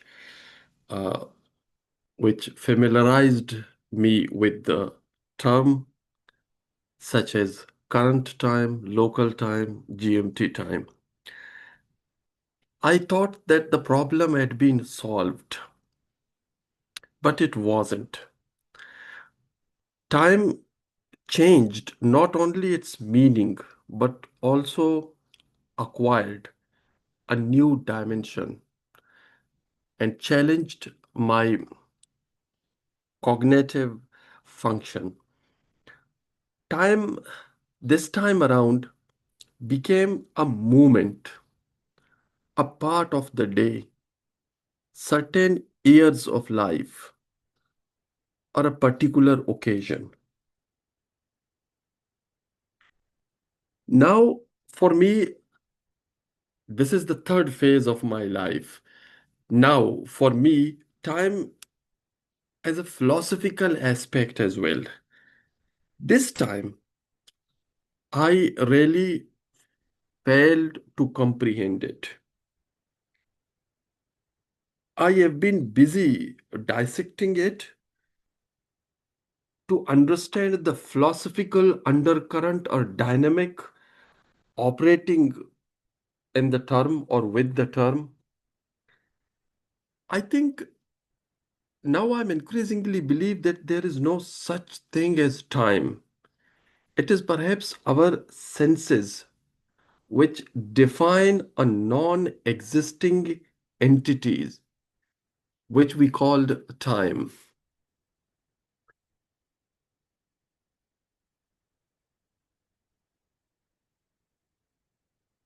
We define the time as per the level of our understanding and the condition of our cognitive faculties.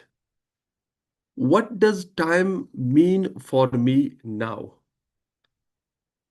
I think it is now nothing. As Isa somewhere in his presentation says that take the words as they are. We usually take the time as it is affecting us in a particular moment of time. That can be a wristwatch, an occasion, a mental condition due to merely change of chemical brain chemical. I now stop believing in the very concept, and I'm doing nothing. But as the French guy Sartre once said, not choosing something is also a choice. When it comes to time, I think I stop thinking about it deliberately and consciously because I failed to find it is depth, it is meaning, it is dynamic. I just stopped thinking about it. Over to you.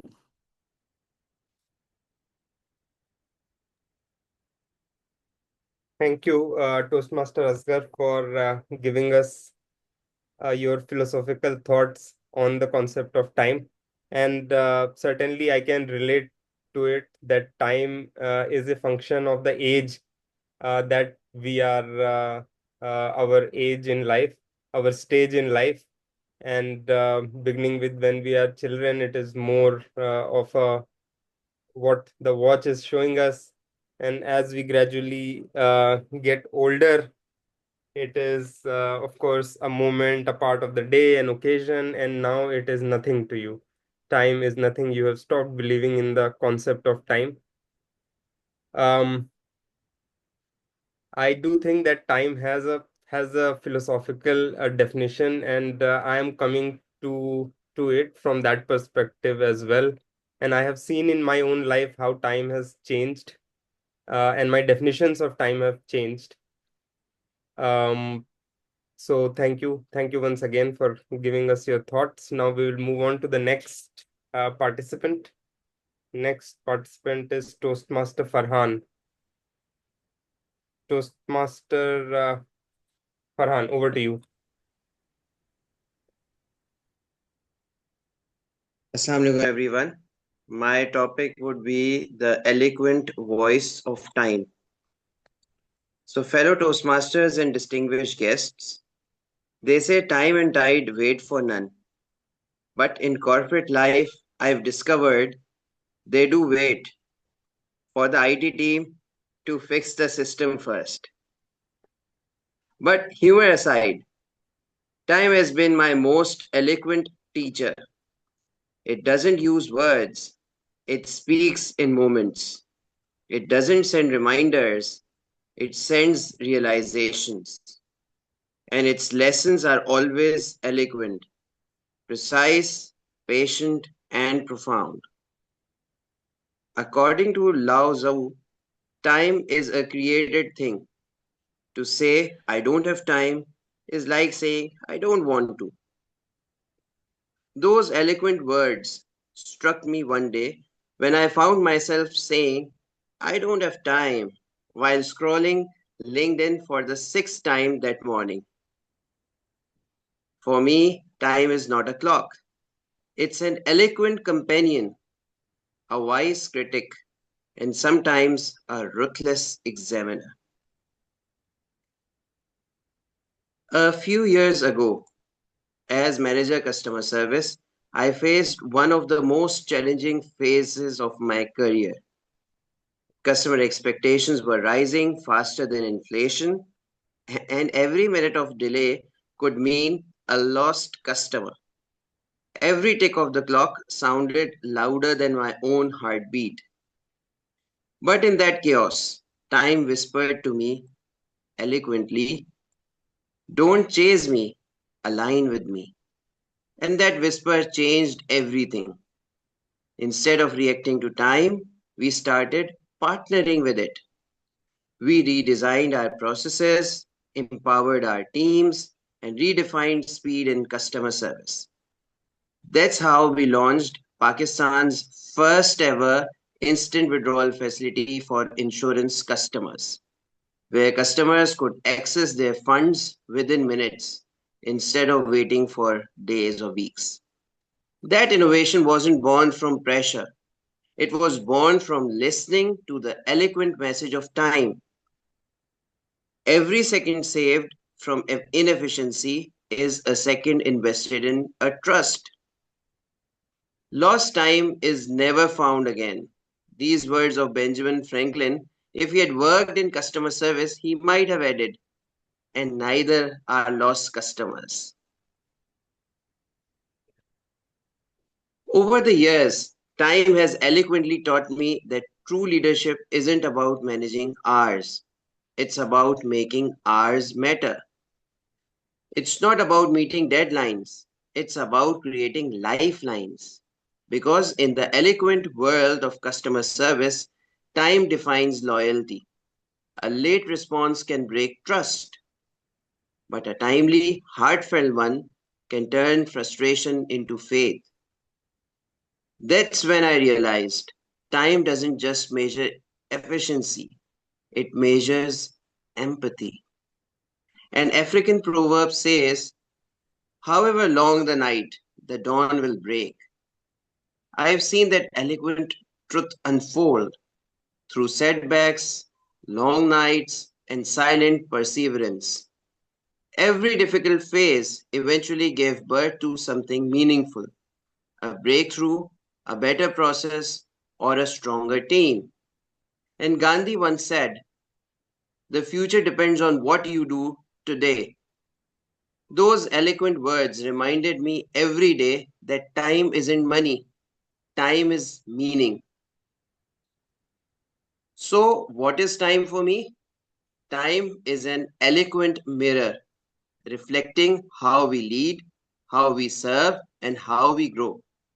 It is an eloquent canvas painted with courage, compassion, and purpose. And through time, and though time never stops, when we live and lead eloquently, time itself pauses to applaud. Because in the end, my friends, time doesn't pass, it remembers. Thank you. Thank you, Toastmaster Farhan, for sharing with us your thoughts on time. Certainly, I can relate with the central message of what you had to say is that the time has been the most eloquent teacher which we have. And it is something which I have found in my own life, that time is certainly a teacher, and there is a time and there is a place for everything. Sometimes I wonder that there are so many mistakes that I have made in my life. What if someone had told me when I was younger, that what if someone had come and told me that you are making a mistake, stop? But then I think to myself, if someone had come and told me, I would not have listened to them, because I was not in that frame of mind and the time had not come for me to realize my mistake, because we must go through and we must make the mistakes of our life to realize that those are the mistakes. So I do agree with you that time is the most eloquent teacher. And thank you once again for sharing with us your thoughts. Let us now move to the next participant, Toastmaster Saad. Are you with us? No, I think, yeah. I can go after Hishan, where he has requested that Okay, sure, he wants sure. to talk about data next. Okay, Toastmaster Hishan, over to you. Thank you very much, Toastmaster Kashif. My personal viewpoint regarding time is that time is holiday. In fact, it applies in Toastmasters clubs. If we start the meeting on time and end the meeting on time, then we can even retain our members as well as gain many guests. Even if the meetings are running out of time, then sometimes as well as starting late, then guests as well as members can be dissatisfied. It will also lead for them to leave the club as well as not attend our meetings. In fact, I realized that when I was visiting some online Toastmasters club meetings in a renowned district, I felt that some meetings, in some speeches, speakers were going overtime. Therefore, I was deciding on to introduce a solution for that, but I didn't on my own introduce it. I went through YouTube videos and I found that one Toastmasters club, an online Toastmasters club in a foreign country, has introduced a timer card for indicating the overtime. That means in the red color background, the word overtime has been written inside a yellow color, in a yellow color shape. Therefore, I introduced it to our club meeting And yesterday's meeting, I performed dual roles of becoming the timer as well as the grammarian. Now, I use the overtime card to denote speakers being overtime. As a result, we could start the meeting on time as well as end the meeting on time, which had our members as well as guests satisfied with the meeting. I was awarded as the best tag role player for becoming the timer. Then, especially when becoming the timer, I feel that we should introduce that timer card for being overtime to other clubs also. I don't take the sole credit to myself, but I would like to give the credit to the club which introduced the overtime card for maintaining the Toastmasters meetings on time. Time in the sense, when I started my Toastmasters career as a Devili at NIBM Jewel Club, actually, initially, sometimes I had to go overtime. But with time, I realized that we should be on time. Therefore, I used to keep my speeches limited to the particular time.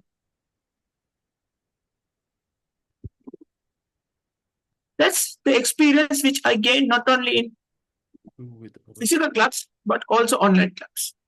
Later onwards, I joined Serendip Toastmasters Club as well as WTSL Emerging Toastmasters Club. Currently, I'm not a dual member, but I'm a member of WTSL Emerging Toastmasters Club, which is an online Sri Lankan club. That's from Toastmasters District 82. I hope everyone knows the world champion of public speaking, Toastmaster Dhananjay Hettiarachchi. He is from our district. In fact, what I would like to summarize is that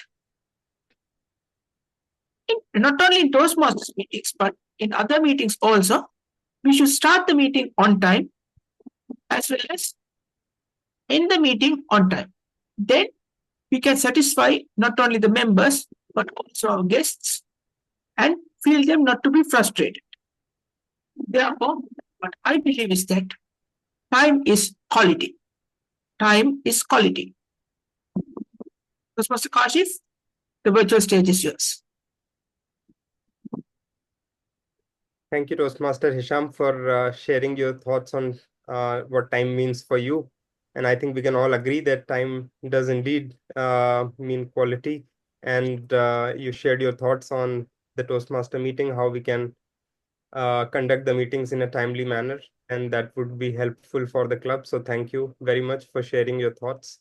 Now we will move on to the next speaker, which is Toastmaster Saad. Toastmaster Saad, over to you. Thank you. Thank you, Toastmaster Kashif. So what does time mean to you? A ticking clock, a passing day, a fading memory, perhaps. To me, as you said earlier, time is a paradox, both infinite and fragile.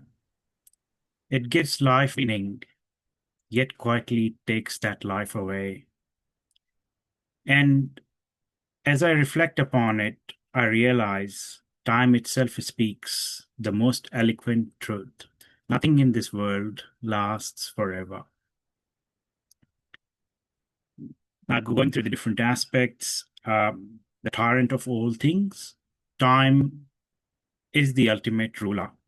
It allows empires to rise, only to watch them crumble into dust. It turns beauty into memory, pride into humility, and noise into silence. Every second, something is born and something fades away. And yet, time itself grows old, never grows old. Caught in the circle, and here we are, caught in its circle. We wake, we work, we chase, we sleep. But what if the real question is not how much time we have, but how much meaning we bring into it? If time is a tyrant, the only rebellion is awareness. The only escape is presence. Because the only moment we truly have is now. Prophet Muhammad said, take advantage of 5 before 5. Your youth before your old age, your health before your sickness, your wealth before your poverty, your free time before your preoccupation, and your life before your death.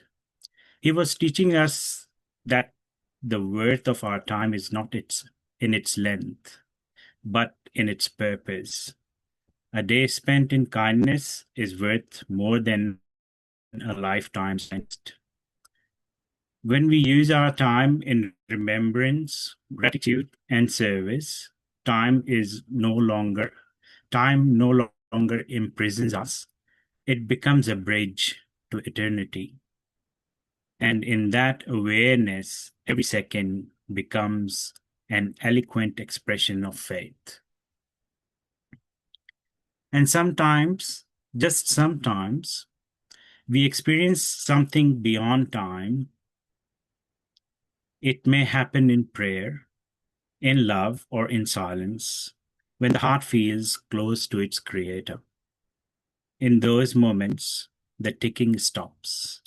The soul remembers where it came from. So to conclude, what does time mean to me? It means humility, knowing I will fade. It means urgency, knowing I must live fully while I can. And it means hope, knowing that while my body is bound by time, my soul is not. We are here only briefly, but in this brief span, we are given a gift, the chance to live meaningfully, to love sincerely, to remember constantly.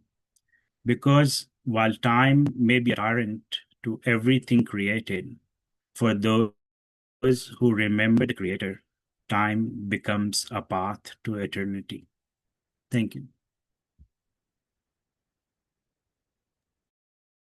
Thank you. Thank you, Toastmaster Saad, for sharing those beautiful thoughts with us. The one thing which I really remember, I will remember from what you said is that it is not important that how much time we have, but it is what is more important is that how much meaning do we give to that time. And also you talked about awareness, and you talked about the presence and the present moment, and that is something which is what as I grow old, I think I agree more and more with that statement, that it is our presence and it is the present moment that is the most important part of our life. Because what is time other than these moments?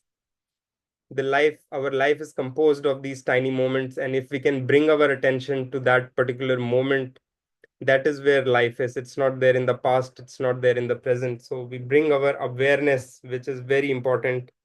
And if we can spend our time in remembrance, gratitude, and service, as you said, then that improves the quality of that time, as Toastmaster Hisham was saying earlier. So but again, thank you so much. You said a lot, and there was a lot of depth and profoundness in what you said.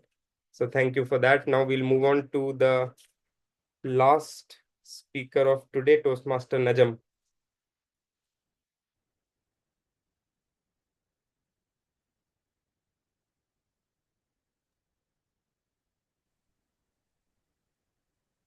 Thank you. There were so many eloquent and philosophical as well as pragmatic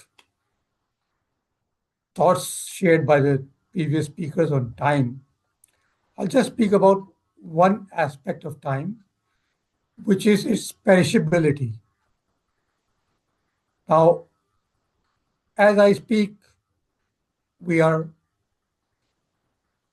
time is lapsing. We are losing time or we are using time. It's a commodity which we are using. So time can neither be saved nor can it be stored.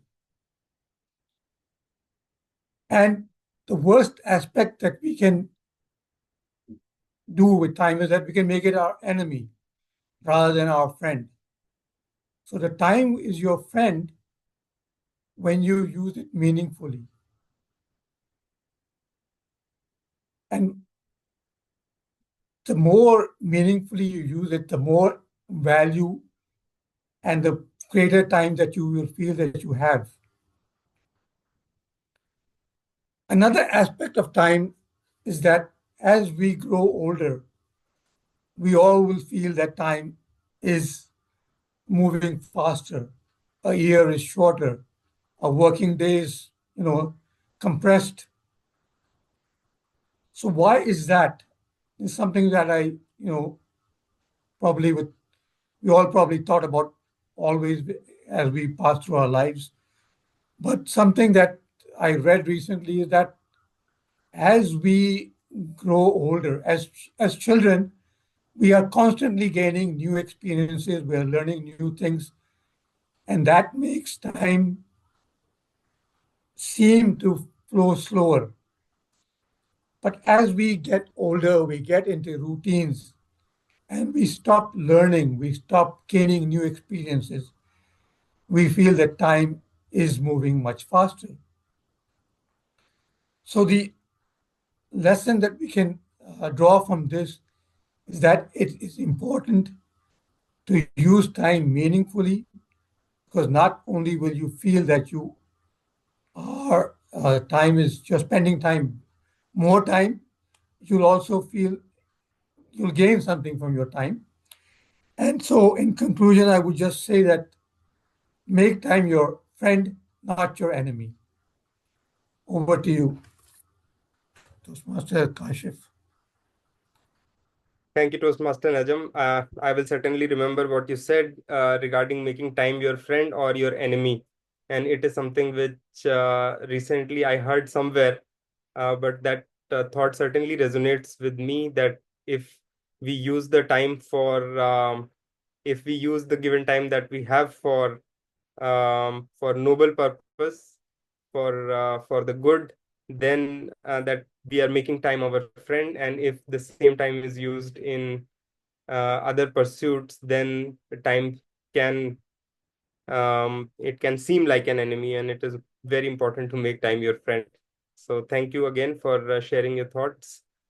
That's it from me. We have come to the end of Let's Word It segment. I will hand it back to the Toastmaster of the day, Toastmaster TBH.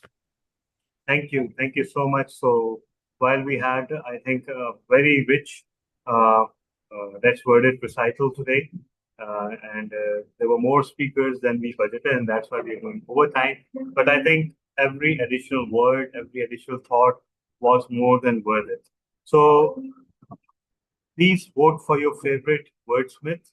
And in the meantime, let me share one last piece of lyrics. Wait. If we can just wait for the azan to be over for a few seconds. In the meantime, please vote.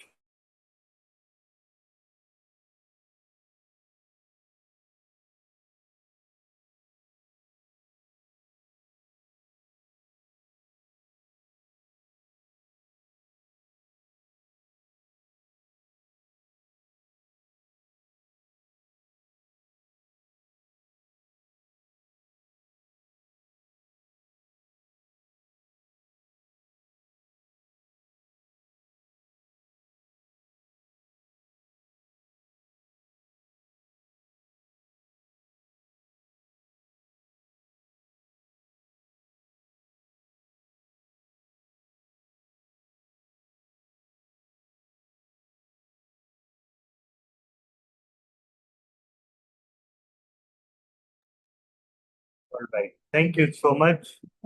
Please vote if you haven't voted. And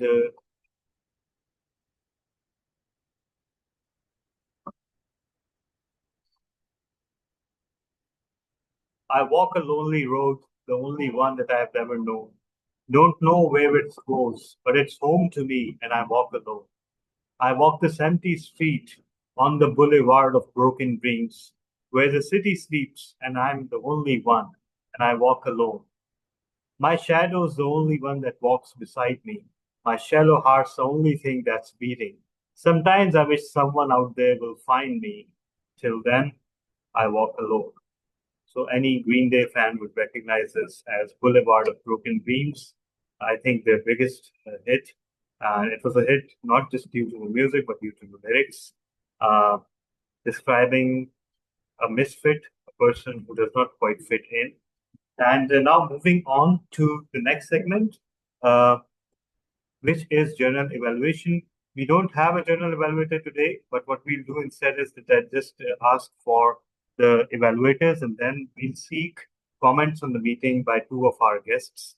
So without further ado, Toastmaster Asghar, please come to the stage to evaluate my speech. Okay, thank you very much, Tala. It is always a challenge to talk about your speech. I have to test my skills to the limit when it comes to speaking about your speech. But let me try it. There was a scribble in front of the screen, and the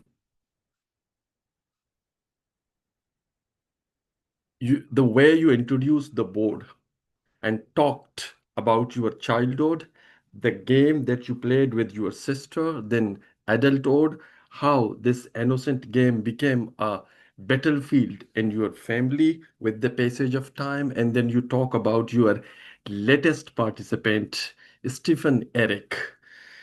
Uh, you were confused whether this gentleman was a foreigner, male or woman, but you went on. Your curiosity led you to play with him. Um, you showed the messages. Apparently, it's exposing the privacy of Eric due to the reason best known. Perhaps it is a way of exacting a revenge to him because you can't reach him otherwise. Talking about your niceties, he asked you about your marital status, and your yes. Frankly speaking, I didn't see this yes in the box. And I also apparently both of you lied about your ages as well. But what I liked is that you put a cautionary tale to be careful for all of us. And the way the whole story made you uncomfortable, and then the picture of the Eric and sharing it, ultimately the extracting a lesson from the story.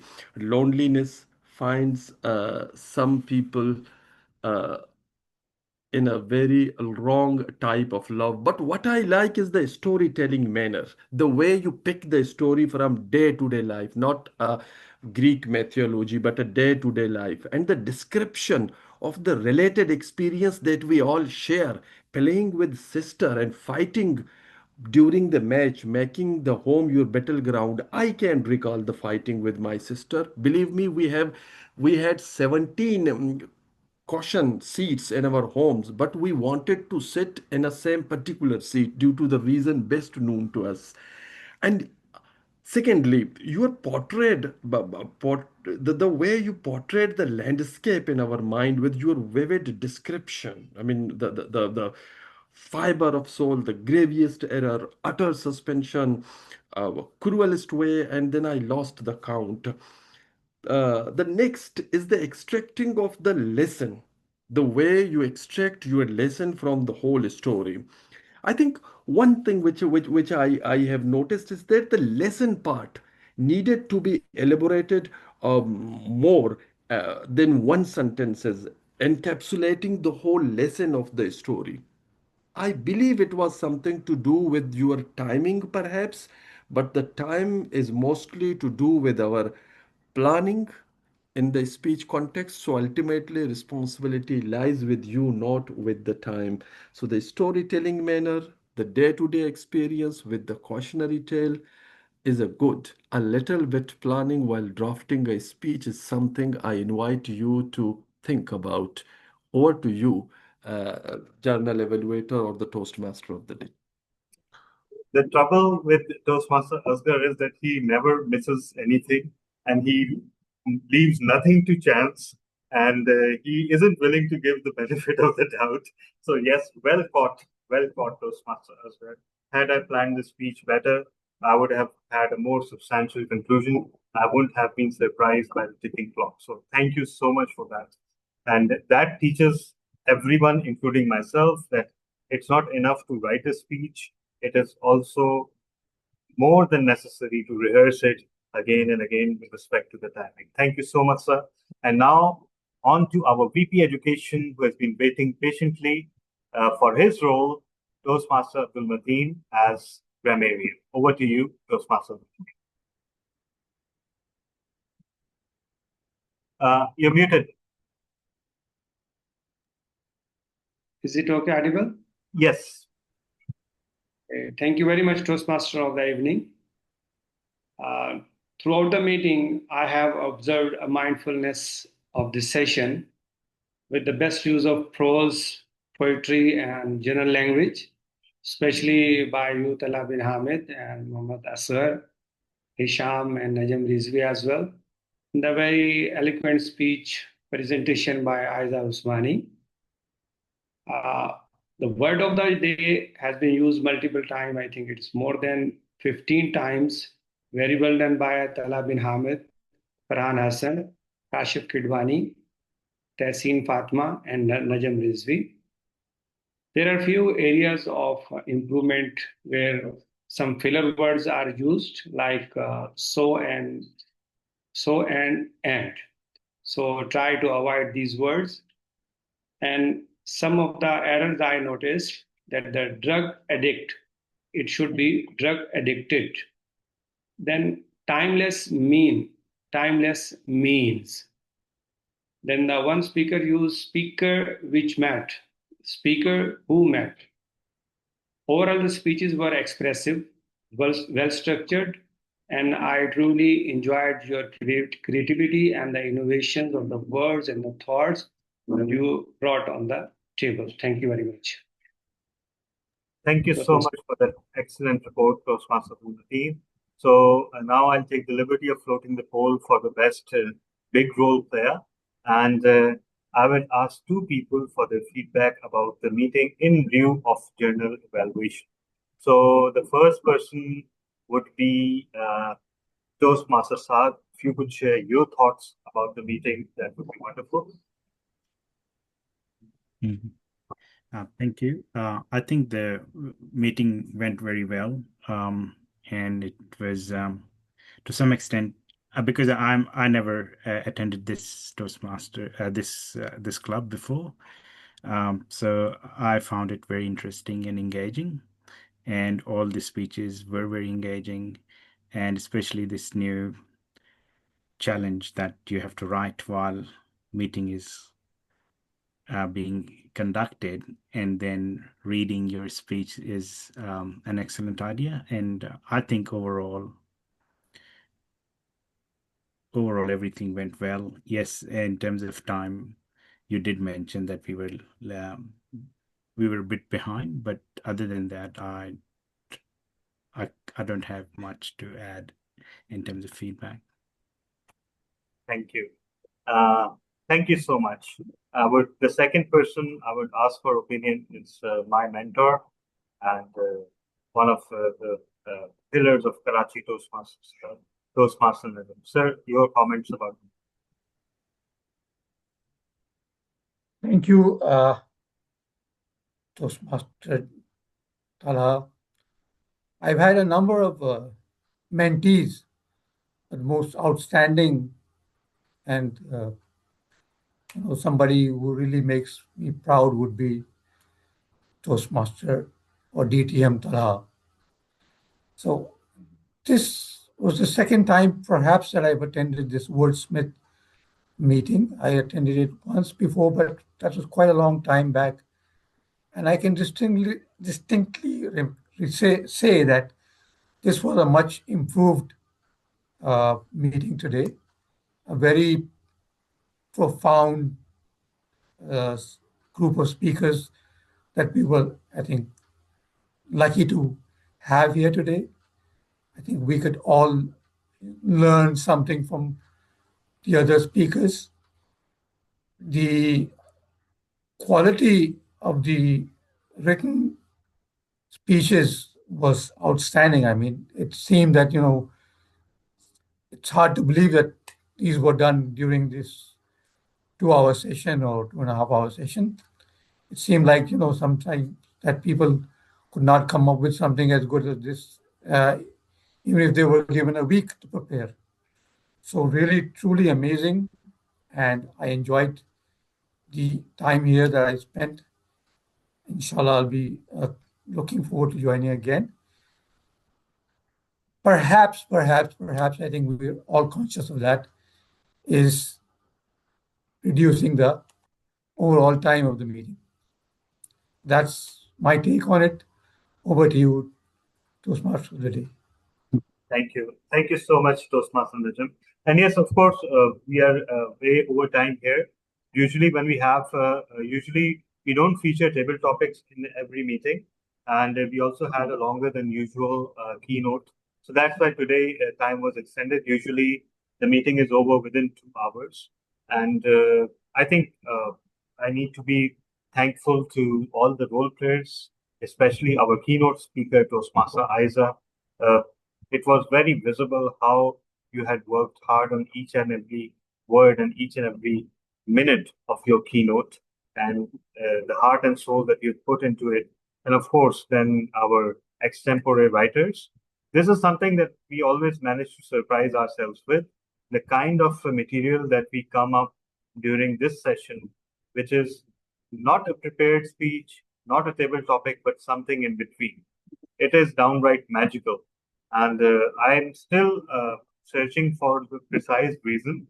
But yes, so this is actually something that is outstanding that people come up with. And even people who are speaking in this segment, they also been surprised at how can they come up with such a thing in such a short time. So thank you so much. Now it is time to wind up the meeting. Apologies for being over time and announcing the results. So today, the best speaker was just myself, so it goes to me. Best evaluator, Toastmasters, we both were within time. Best wordsmith today was the toughest one because everybody got votes, but by a very narrow margin, the best wordsmith today goes to Toastmasters Saad Shamsi. Congratulations. Best table topics today goes to Toastmaster Najam Rizvi. And best major role player, I'm sorry to announce that it goes to me because you guys voted for me. I can present the results for audit if you don't believe me. And with that, the meeting comes to a close and we'll meet, inshallah, in 2 weeks' time. For the attention of the members, we also need to prepare for the contests. The Tall Tales, the international speech, and the Urdu speech contest, and we should be able to do them within the month of, by the end of November, if not earlier. So now I'm stopping the recording, and if anybody wants to share